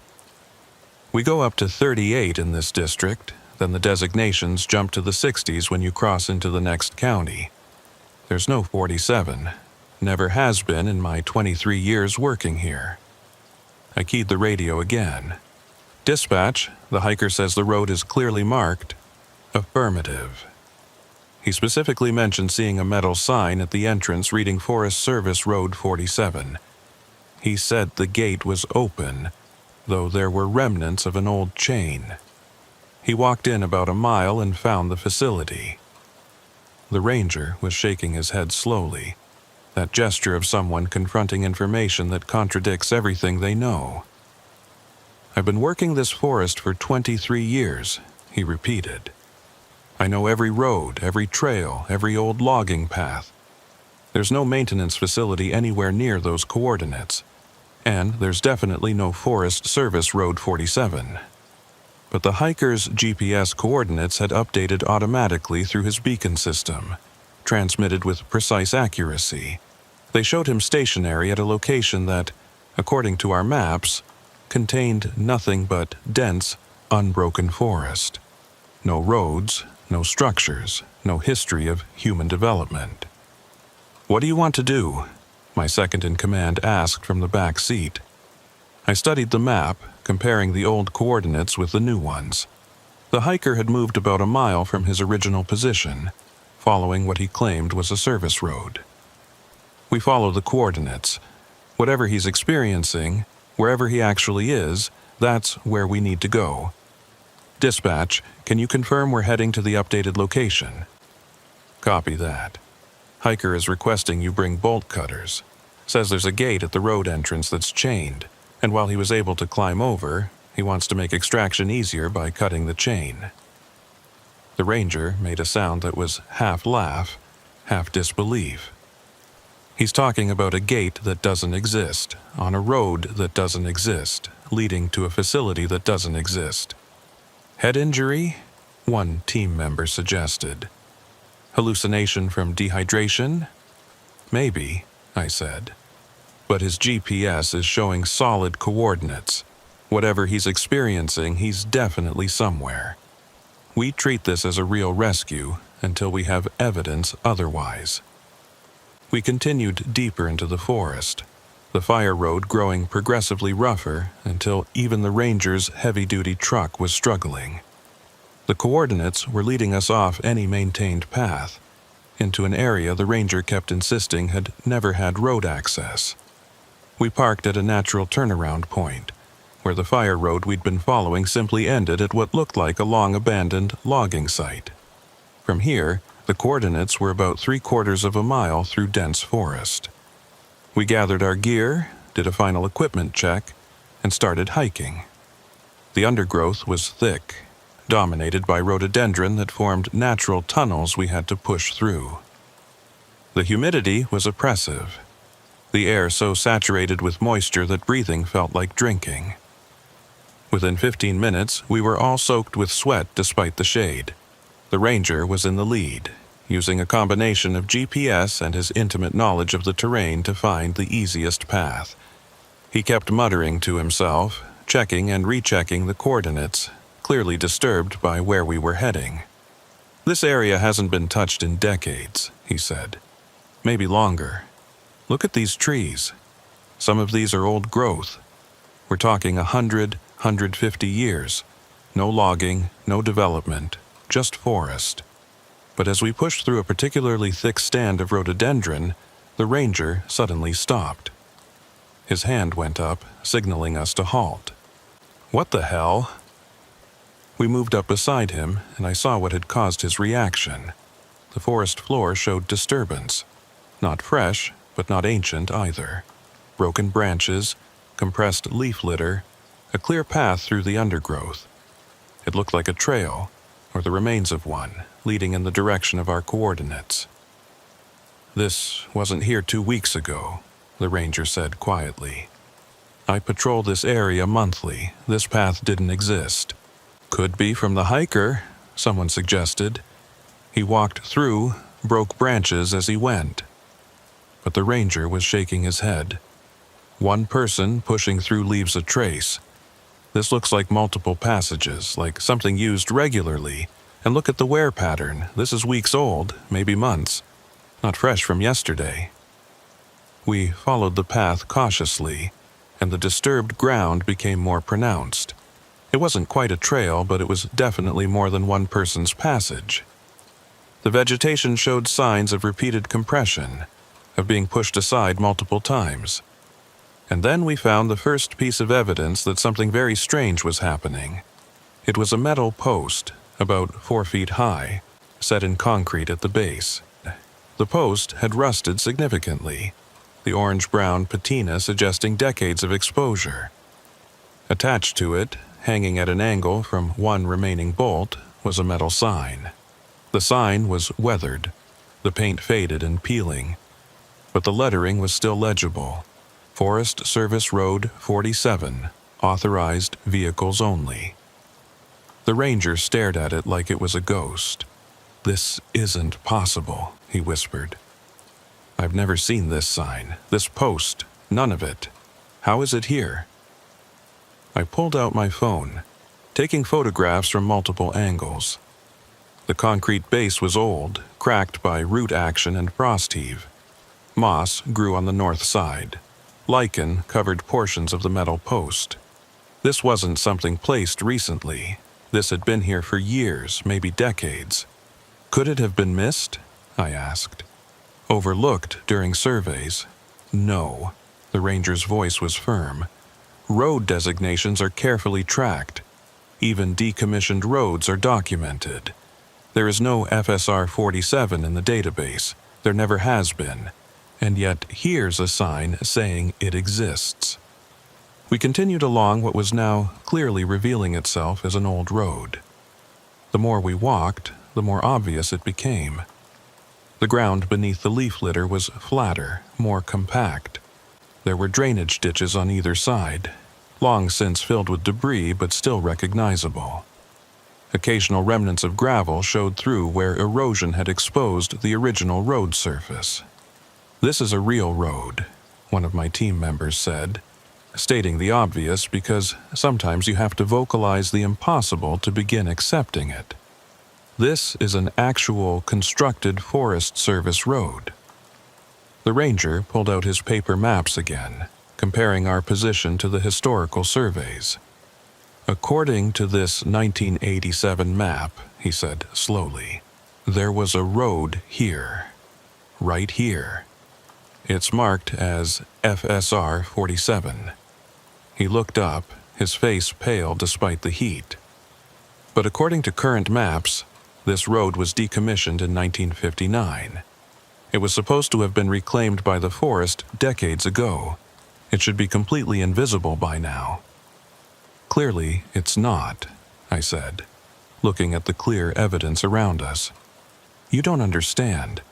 I've walked through this area multiple times within the last year. There was no road, just forest, dense, undisturbed forest. How is there suddenly a road?" It was a question none of us could answer. We continued forward, following FSR 47 as it wound through the trees. The road was narrow, maybe 15 feet wide, with forest pressing close on both sides. Overhead, the canopy was so thick it created a tunnel effect, the sunlight barely penetrating. It felt isolated, separate from the rest of the forest, like we'd stepped into a different version of the landscape. After about 10 minutes of walking, we heard it, the sound of someone calling out. The hiker's voice, hoarse but loud, shouting for help. We responded, identifying ourselves as search and rescue, and his relief was palpable even from a distance. "I can see you," he shouted. "You're on the road. I'm at the facility just around the next bend." We rounded a curve in the road, and there it was. A maintenance facility that, according to all modern records, didn't exist. 3 structures stood behind a chain-link fence. A large garage building with bay doors, a smaller storage shed, and what appeared to be a small office or operations building. The structures were old, the metal siding weathered and rust-streaked, but they were intact. Not ruins, not collapsed, but standing and apparently functional. The fence surrounded the compound, maybe an acre in total. It was standard chain link, 8 feet high, topped with angled posts that had once held barbed wire, though most of the wire was gone now. And at the entrance, just as the hiker had described, was a gate.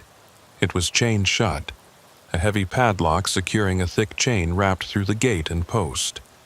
The hiker was visible through the fence, waving at us frantically. He was a man in his early 30s wearing modern hiking gear, his left leg wrapped in what looked like a makeshift splint made from branches and cord. He was standing, with difficulty putting most of his weight on his right leg. "Thank God," he said as we approached. "I thought I was going crazy. This place just appeared. I was following a trail, twisted my ankle, and when I was looking for a place to rest, I saw the sign for the road. I thought it would lead to a ranger station or something where I could get help." The ranger was staring at the facility with an expression I'd never seen on his face before. Pure, unfiltered confusion mixed with something close to fear. "This shouldn't be here," he muttered. "This can't be here." "But it is," I said. "Whatever else is happening, it's real. The hiker's real, the injury is real, and we need to get him out." We approached the gate. The padlock was old, heavy with rust. When I tried to move it, flakes of oxidation came off on my hands. This wasn't a recently secured gate. This lock had been here for years. "How did you get inside?" I asked the hiker. "Climbed over. The fence is climbable, just difficult. I scraped myself up pretty good, but I needed shelter. There's a storm shelter in one of the buildings. Thought it would be safer than being out in the open if weather came through." I pulled out the bolt cutters we'd brought at his request. The chain was thick, but the metal was weakened by rust. It took effort, but the cutters eventually bit through with a sharp snap. The chain fell away, and I pushed the gate open. It moved reluctantly, hinges squealing with decades of disuse. We entered the compound, and the strangeness of the situation intensified. Up close, the buildings showed clear signs of age and abandonment, but not the complete degradation you'd expect from something that had been sitting empty for 65 years. The metal siding was rusted but intact. Windows were dirty but not broken. Doors hung properly in their frames, though secured with old padlocks. While 2 team members attended to the hiker, examining his ankle and preparing him for transport, I walked closer to the office building. There was a small plaque next to the door, tarnished brass that I had to rub clean to read. Daniel Boone National Forest, Maintenance Facility 7, FSR 47, established 1952. The ranger appeared beside me, reading over my shoulder. "Facility 7, he said quietly. "I've heard references to it in old records. My grandfather worked for the Forest Service. He mentioned it once, said there was a facility that got shut down in the 50s. Some kind of incident. They closed it down, supposedly because of budget cuts, but he always said there was more to the story." "What kind of incident?"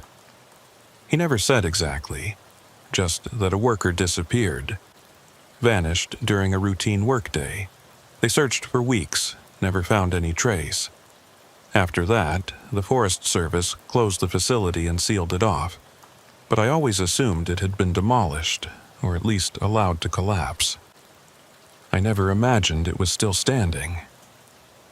I tried the door, locked as expected, but through the dirty window I could see inside. The office was frozen in time, a metal desk with papers still on it, filing cabinets along one wall, a corkboard with notices pinned to it. Everything covered in decades of dust, but preserved as if the workers had just stepped out and never returned. "We need to document this," I said, pulling out my phone again. "Whatever this is, whoever needs to know about it, we need evidence." I photographed everything. The buildings, the fence, the interior visible through windows, the plaque by the door. The ranger did the same with his camera. We both understood, on some instinctive level, that this might not be here tomorrow, that something this impossible might vanish, as mysteriously as it had appeared. The hiker was ready for transport, his ankle properly splinted by my team. It wasn't broken, just badly sprained. He'd be fine with rest and proper medical care. But before we left, he said something that made us all pause. "There are records inside," he said, pointing at the office building. "I looked through the window before you got here.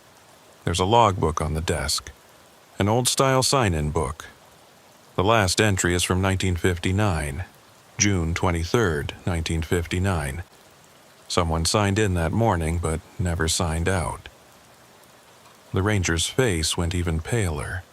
"June 23rd, that's the date my grandfather mentioned. The day the worker disappeared." "What was the worker's name?" I asked. The ranger hesitated. "I don't remember, but it was unusual. Same name as yours. Wakefield. I remember because my grandfather thought it was strange that the missing man had the same last name as a family that would later work in SAR in these same mountains." A chill ran down my spine, despite the oppressive heat. "First name?" "Anson, I think." "Yes, Anson Wakefield." My name. The missing worker had been named Anson Wakefield. "That's just a coincidence," one of my team members said, but her voice lacked conviction. "Common name, has to be." But it didn't feel like a coincidence. It felt like something else, something that connected me to this place in ways I didn't understand and wasn't sure I wanted to explore. We began the evacuation, helping the hiker back toward the gate. As we were leaving the compound, I glanced back at the office building one more time, and through the dusty window, I could have sworn I saw movement. Just a shadow, a shift in the darkness inside, as if someone was standing there watching us leave. The return journey was unsettling. We followed FSR 47 back the way we'd come, the hiker supported between two team members. The road seemed more substantial now, more real, as if our acknowledgement of its existence had solidified it somehow. The ranger kept taking readings with his GPS, documenting our position as we moved. When we reached the metal signpost at the road entrance, I noticed something I'd missed before. There was a date stamped into the concrete base, partially obscured by moss: 1952. The year the facility was established, according to the plaque. This road, this facility, had been here for over 70 years, despite modern maps showing nothing but forest. We emerged from the dense undergrowth back onto the fire road where we'd parked the truck, and something felt different. The air seemed clearer, the humidity less oppressive. It was as if we'd passed through a barrier, returned from somewhere separate and distinct. As we loaded the hiker into the ranger's truck, I turned to look back at where we'd emerged. The path through the rhododendron was visible, the broken branches and disturbed leaf litter marking our passage. But even as I watched, I could see the forest beginning to reclaim it. Branches were springing back into place. The compressed vegetation was rising. Within hours, I suspected there would be no sign we'd passed through. The drive back to the ranger station took 45 minutes. The hiker was transferred to EMS, who transported him to the local hospital for proper treatment. His ankle would heal fine. The psychological impact of finding a facility that shouldn't exist was harder to quantify. He kept insisting he'd seen it clearly, that the buildings were real, that the whole experience couldn't have been a hallucination from his injury. Back at the ranger station, we debriefed. The ranger pulled out historical records, searching through archived files for information about Facility 7 and FSR 47. What he found was disturbing. The road had indeed existed. Constructed in 1952 as part of a forest management initiative. Maintenance Facility 7 had been built the same year, designed to house equipment and provide a base for workers maintaining fire roads and trails in that section of forest. According to the records, the facility had operated normally for 7 years. Then, on June 23, 1959, a worker named Anson Wakefield had disappeared. The incident report was sparse on details. Worker signed in at 8 o'clock a.m., never signed out, never seen again. Search conducted for 3 weeks, no trace found. Case closed as unexplained disappearance, presumed dead in the forest. Immediately following the incident, FSR 47 and Facility 7 were decommissioned. The official reason was budget constraints and operational reorganization. But internal memos, marked confidential and only recently declassified, told a different story. Workers reported unusual experiences at the facility, time seeming to move incorrectly, equipment appearing and disappearing, sounds of machinery running in empty buildings. The disappearance of Anson Wakefield was the final incident that prompted complete closure. The facility was sealed, the road was blocked, and within a few years official maps no longer showed either one. The Forest Service wanted the site forgotten, erased from institutional memory, and largely they'd succeeded, until today. "Why did it reappear?" one of my team members asked. If it was closed in 1959, if it's been hidden or gone or whatever for 65 years, why show up now? The ranger was studying an old photograph he'd found in the archives. It showed Facility 7 in 1958, a year before the incident. Workers posed in front of the garage building, smiling at the camera. He pointed at one man in the back row. That's him, Anson Wakefield, the one who disappeared. I looked at the photograph, and my stomach dropped. The man in the picture looked eerily similar to me. Same build, same features, even the same way of standing with weight slightly shifted to the left. It wasn't identical, but the resemblance was strong enough to be disturbing. The ranger looked at me, then back at the photo. Could he have been your grandfather, great-grandfather? I don't know my family history that well, I admitted. My father's side, there wasn't much contact. But Wakefield isn't that common a name. There might be a connection. Or it's just a strange coincidence, the ranger said, but he didn't sound convinced. We spent the rest of the afternoon documenting everything, writing detailed reports, organizing our photographs, mapping the location as precisely as possible. The ranger submitted all of it to the Forest Service headquarters with a request for guidance on how to handle the situation. The response came back the next day: investigate further, secure the site, and maintain confidentiality pending review. They were sending a specialist team to examine the facility and determine what action needed to be taken. I volunteered to return to the site before the specialists arrived, partly because it was my job, partly because I needed to understand what we'd found. The ranger agreed to accompany me, and we set out early the next morning, this time with more specialized equipment, cameras, measurement tools, and a GPS unit that could create detailed survey data. The drive to the fire road was identical to the previous day. We parked at the same spot, gathered our gear, and started hiking toward where FSR 47 should be. But within 5 minutes, we knew something was different. The path through the rhododendron, the one we'd followed yesterday, was gone. Completely gone. The undergrowth was unbroken, dense and wild, showing no signs of disturbance. The ranger checked his GPS, confirming we were in the right location. But there was no trail, no broken branches, no compressed vegetation. We came through here yesterday, I said, staring at the wall of green in front of us. I marked the trees with orange tape every 100 feet. Where are the markers? We searched the area methodically, expanding our radius, looking for any sign of our previous passage. Nothing. The forest looked as if it had never been disturbed, as if no one had walked through in decades or longer. The road, the ranger said. Let's find where the signpost was. That was definite, concrete and metal. It can't have just disappeared. We navigated using GPS to the exact coordinates where the FSR 47 sign had been. We found undisturbed forest.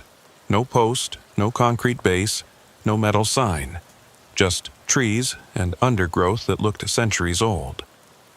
This is impossible, I said, but I was saying it more from habit than conviction. We'd already crossed into impossible yesterday. This was just another layer of it. We continued toward the facility coordinates, pushing through dense undergrowth. No trail to follow this time. It took twice as long as yesterday, the rhododendron fighting us at every step. When we finally reached the location where Facility 7 should have been, we found nothing. No buildings, no fence, no cleared compound. Just forest, dense and old, with trees that looked like they'd been growing undisturbed for a century or more.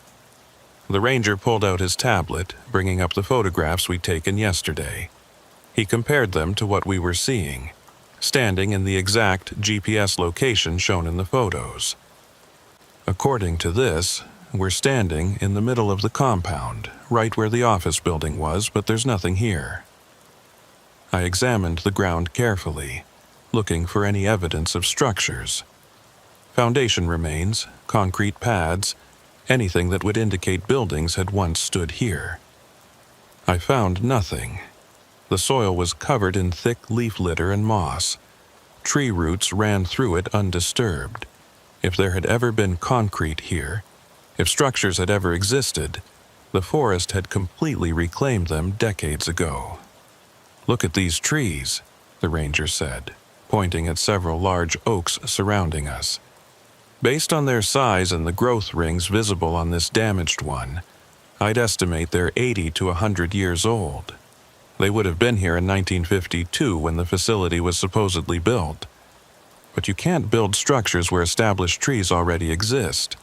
This doesn't make sense." We searched the area for over an hour, using metal detectors to probe for buried infrastructure, digging in several spots to check for foundation remains. We found nothing that suggested human presence. The forest here was old and untouched, showing no signs of the facility we'd both seen and photographed less than 24 hours ago. "The hiker," I said suddenly. "He saw it too. He was inside the compound. He can confirm it was real." We hiked back out and drove directly to the hospital where the hiker was still being held for observation. He was awake, his ankle properly bandaged, talking with a doctor when we arrived. When we asked him about the facility, his response was confused. "What facility?" I twisted my ankle on the trail and activated my beacon. "You found me in the forest, remember? You told us you'd found shelter at a maintenance facility," the ranger said. "On Forest Service Road 47. You climbed over a fence, went inside the compound." The hiker looked genuinely puzzled. "I don't remember that. I remember twisting my ankle, sitting down to rest, activating the beacon. Then you showed up. No road, no facility, just forest. You specifically told us to bring bolt cutters for the gate," I insisted. "You described the buildings in detail. I don't know what you're talking about." Maybe I was more disoriented from the injury than I thought, but I only remember being in the forest, waiting for rescue. The doctor confirmed that the hiker had been experiencing some short-term memory confusion, possibly from dehydration and the trauma of the injury, but he hadn't mentioned any facilities during his medical evaluation, and his story had been consistent since arrival. He got lost, injured his ankle, called for help, and was rescued from the forest. The ranger and I left the hospital deeply unsettled. We had photographs of the facility, clear images showing the buildings, the fence, the hiker inside the compound. But the hiker himself had no memory of it, and when we returned to the location, the facility had vanished. That evening, I went through every photograph I'd taken, examining them for any signs of manipulation or error. They were real, unedited images showing a maintenance facility that had been real and solid when I photographed it. But that facility no longer existed in any physical location I could find. The Forest Service specialist team arrived 3 days later. They were professional, thorough, and deeply skeptical of our report. Without the hiker's corroboration, and with the facility physically absent, they concluded we'd experienced some kind of shared perceptual error, possibly caused by fatigue and heat stress during the rescue operation. The photographs, they said, were interesting but inconclusive. Image analysis showed no signs of digital manipulation, but that didn't prove the facility existed in present day. The structures in the photos were consistent with 1950s Forest Service construction, which suggested we'd somehow photographed historical documentation or found extremely well-preserved ruins that we then misidentified due to environmental stress. Their investigation of the coordinates found exactly what we'd found on our second visit. Old-growth forest with no signs of recent or historical human development. Soil core samples showed no evidence of ground disturbance consistent with construction. Ground-penetrating radar found no buried foundations or infrastructure. Officially, the case was closed as a successful rescue operation complicated by heat stress and perceptual errors during the search. The photographs were filed as anomalous but unexplained. The historical connection to Anson Wakefield, who disappeared in 1959, was noted as an interesting coincidence but not evidence of any paranormal or temporal phenomenon. But I couldn't let it go. I kept researching, digging through old Forest Service records, talking to retired rangers, trying to find anyone who remembered Facility 7 or FSR 47. I found scattered references, mostly in documents from the 1950s, but nothing recent. It was as if the entire facility had been methodically erased from institutional memory. Then, 6 weeks after the rescue, I received a package at my home. No return address, postmarked from a town I'd never heard of. Inside was a journal, old and weathered, wrapped in protective plastic. A note accompanied it. You deserve to know the truth. This belonged to the first Anson Wakefield. Do with it what you will. The journal was dated 1959, starting in January and running through June. The entries were written in careful handwriting, describing routine work at Maintenance Facility 7, normal operations, equipment maintenance, trail work.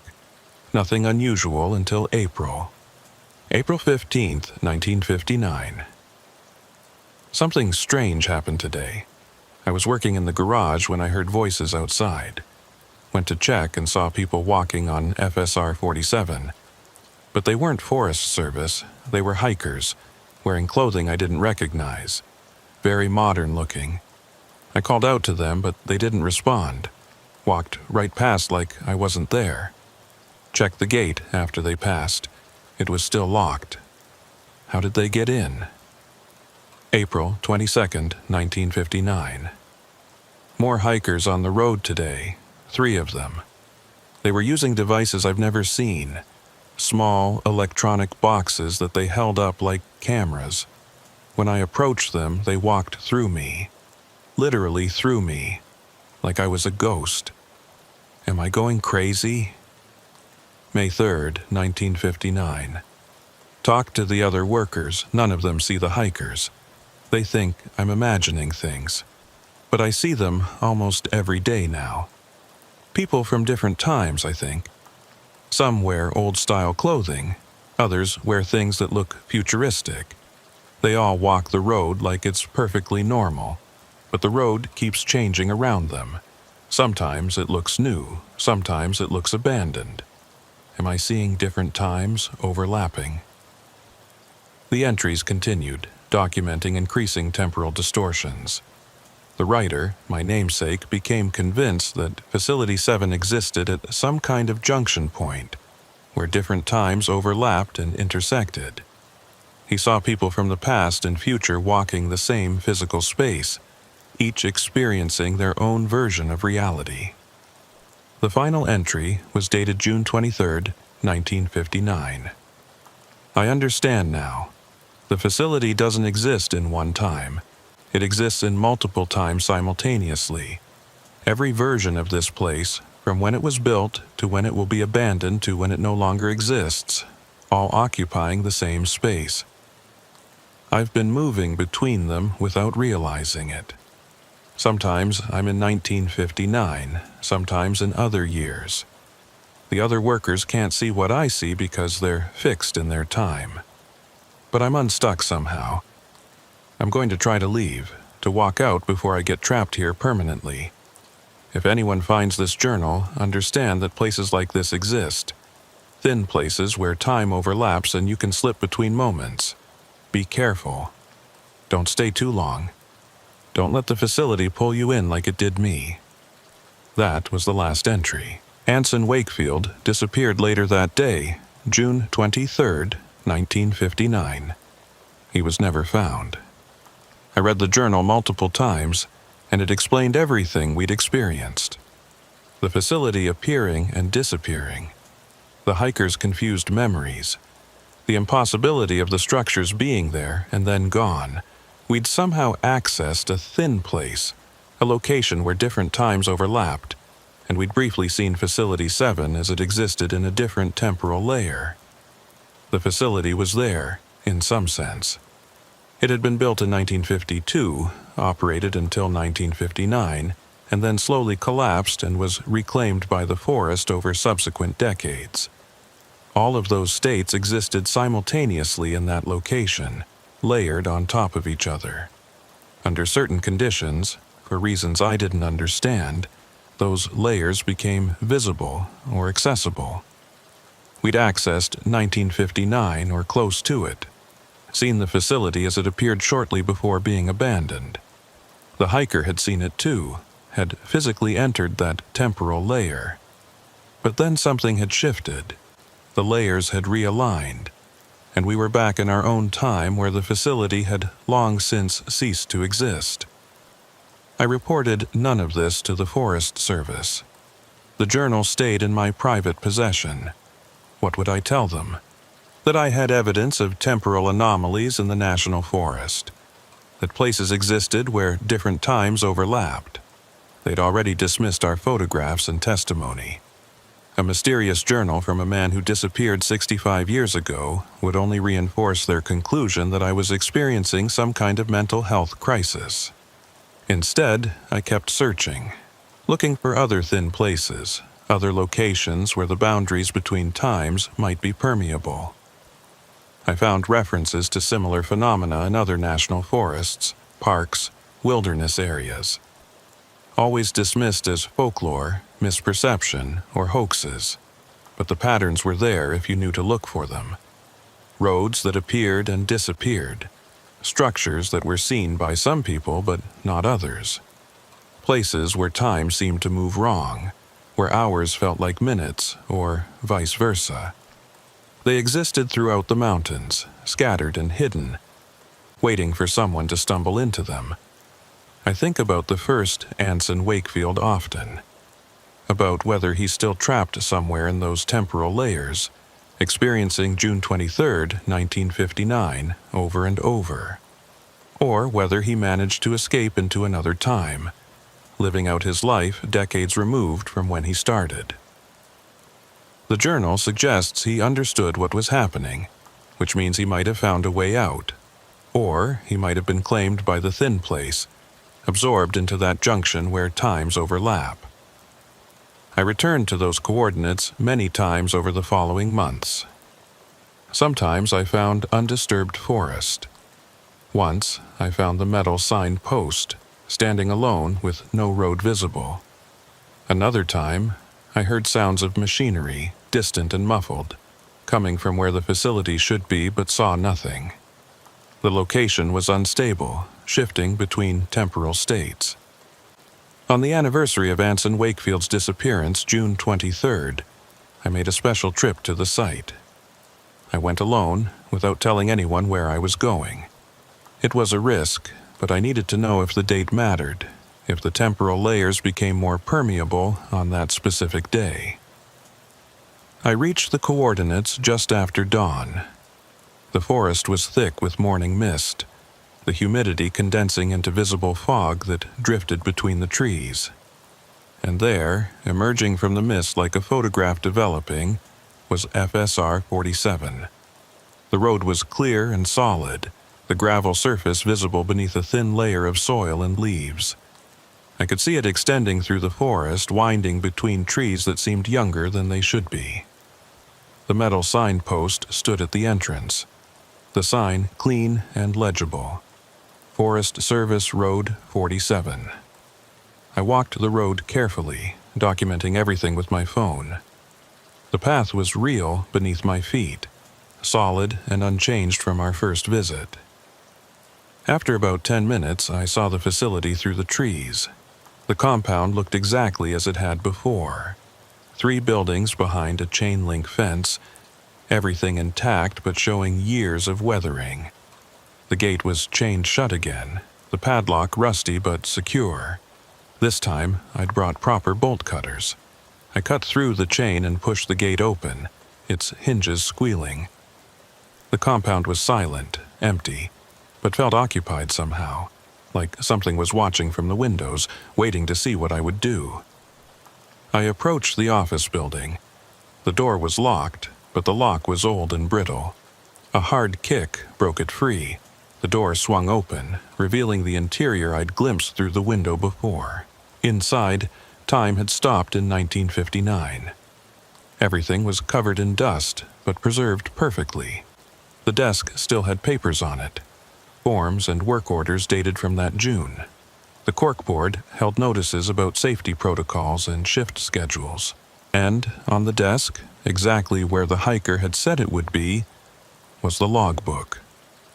I opened it carefully, the pages brittle with age.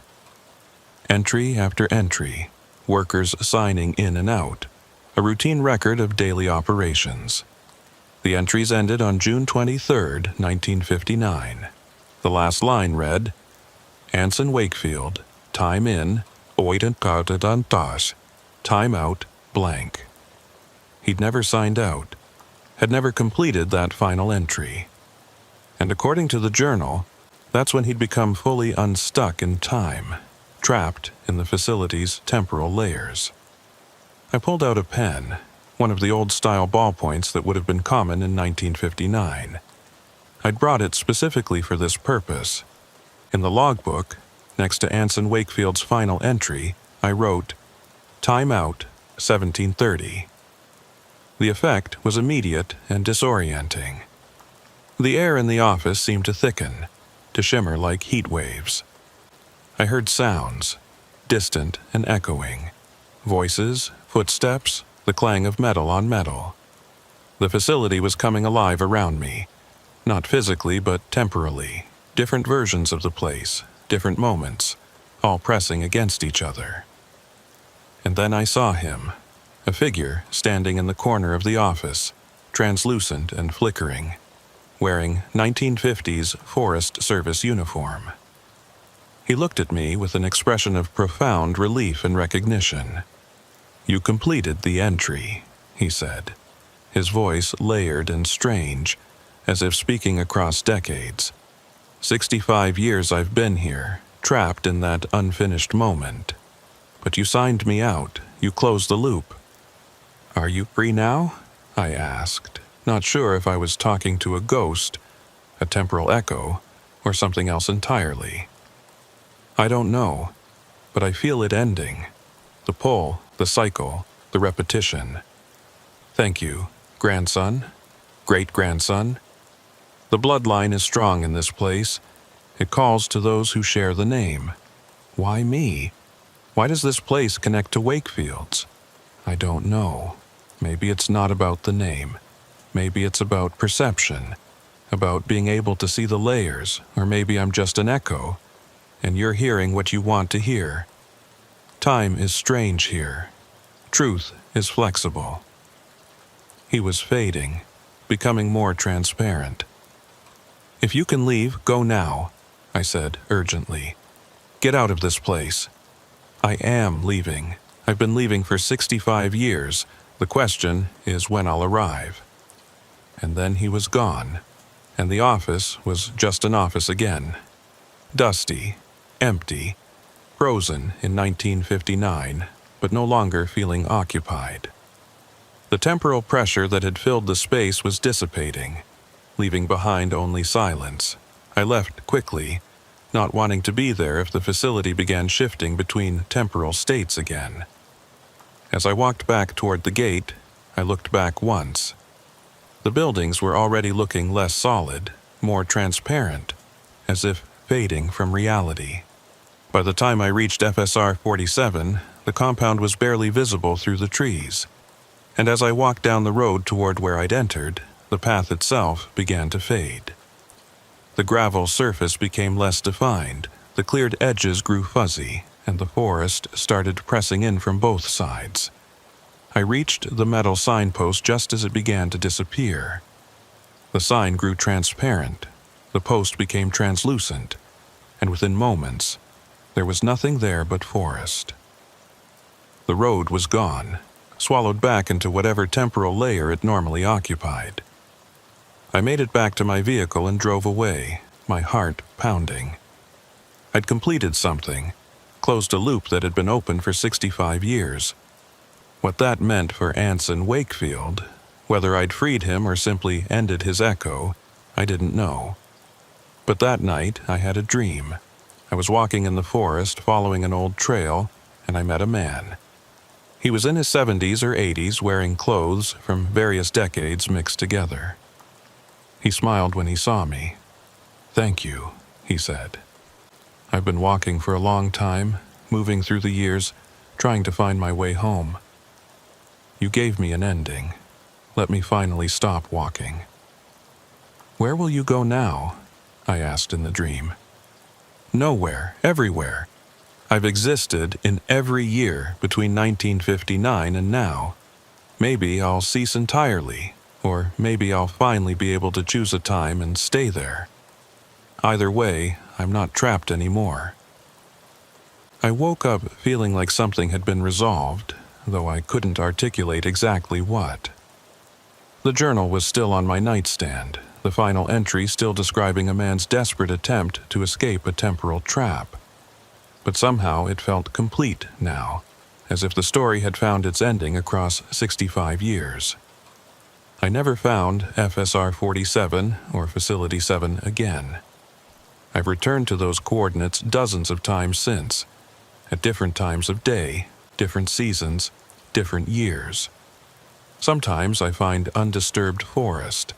Sometimes I find the faintest traces, a depression in the ground where a foundation might have been, the echo of machinery sounds with no source, the smell of diesel fuel and motor oil where no vehicles have been in decades.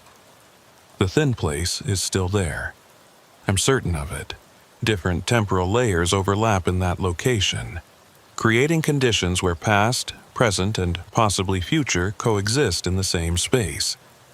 Under specific circumstances, the barriers between those layers become permeable, allowing people to slip between times or see versions of reality that don't match their own. The Forest Service specialist team never returned. The case remained closed. The photographs I took are stored in my personal files, interesting anomalies with no official explanation. The journal stayed hidden, its contents too impossible to share with anyone who hadn't experienced the temporal distortions themselves. But I know the truth. Places like Facility 7 exist throughout the mountains, hidden in locations where time doesn't flow quite right, thin places where the boundaries between moments blur and overlap. They're rare, unpredictable, and dangerous to those who stumble into them unprepared. I think about the hiker we rescued sometimes, how he spent hours inside the compound, experienced it as real and solid, then had all memory of it erased when the temporal layers shifted. What did that do to his mind? How does your brain process experiencing something that later didn't happen, or happened in a different time than you were living? And I think about the other missing persons over the years, the ones who disappeared in that area without trace. How many of them stumbled into Facility 7 when it was accessible? How many are still there, trapped in temporal loops, experiencing the same moments over and over while the world moves on without them? The mountains are full of mysteries. In 16 years of search and rescue work, I've encountered dozens of situations that don't have rational explanations. But FSR 47 and Facility 7 stand apart. They're not just mysteries.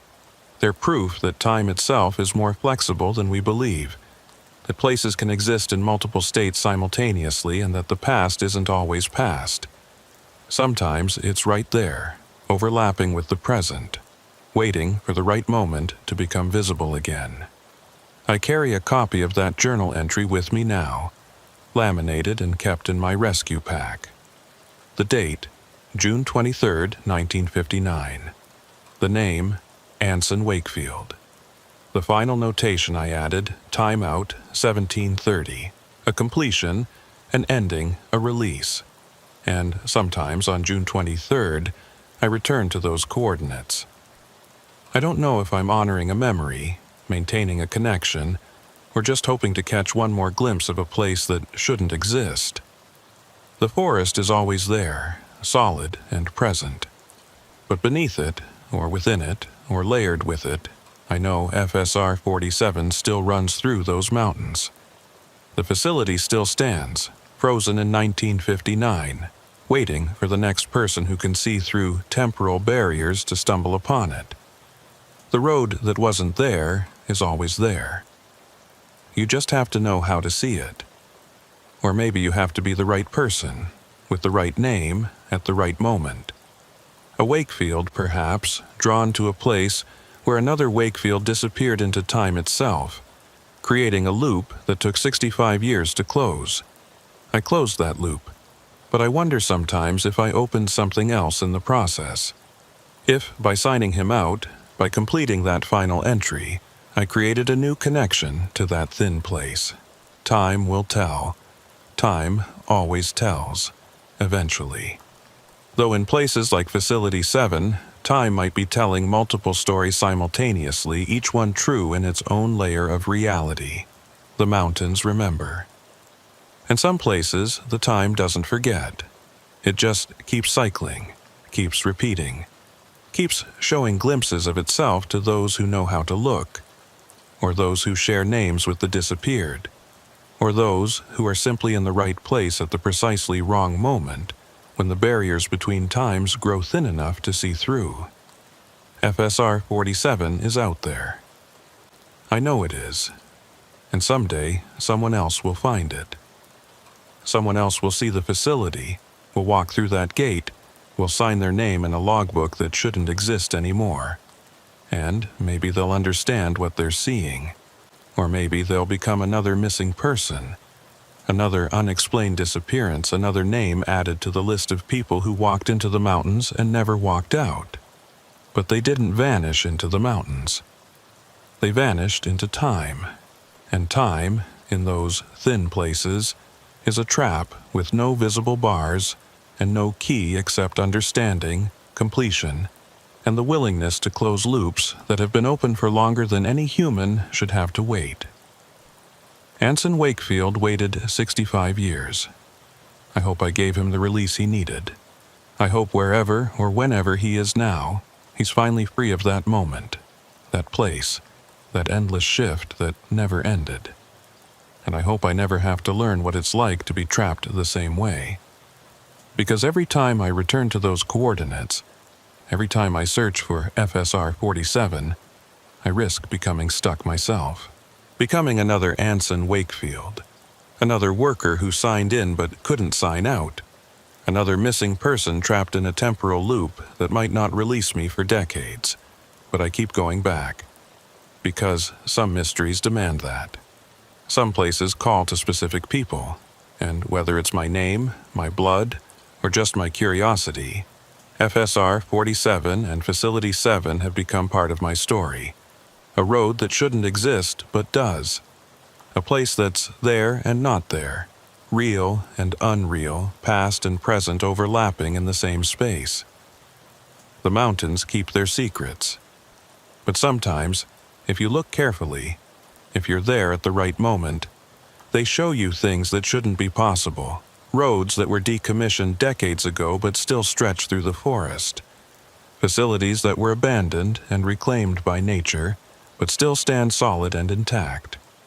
Workers who disappeared 65 years ago, but whose presence can still be felt, still be seen, still be released if you know how to close the loops they're trapped in. I know how now, and that knowledge weighs on me, because it means I might be the only one who can help others escape if they become stuck. But it also liberates me, because I closed one loop. I freed one person, and maybe, in doing so, I made the thin place a little less dangerous, a little less prone to trapping the unwary. Or maybe I just completed a cycle that was always meant to end this way. Wakefield helping Wakefield across 65 years of separation. Two people with the same name connected by a place where time doesn't flow normally. The road is there. I know it is. And someday I'll walk it again. When the temporal layers align, when the barriers grow thin, When FSR 47 decides to reveal itself once more, I'll be ready. Not to become trapped, but to understand, to document, and maybe to help anyone else who stumbled into that junction where times overlap and the past refuses to stay past.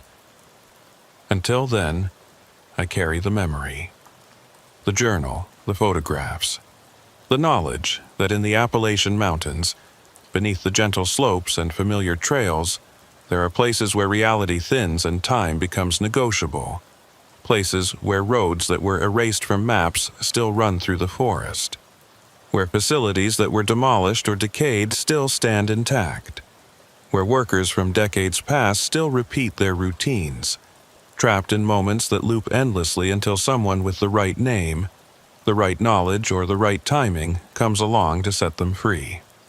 FSR 47, Facility 7, Anson Wakefield. All connected by time and place and mystery. All part of a story that spans 65 years and might continue for 65 more. The road that wasn't there is always there. You just have to know when to look for it.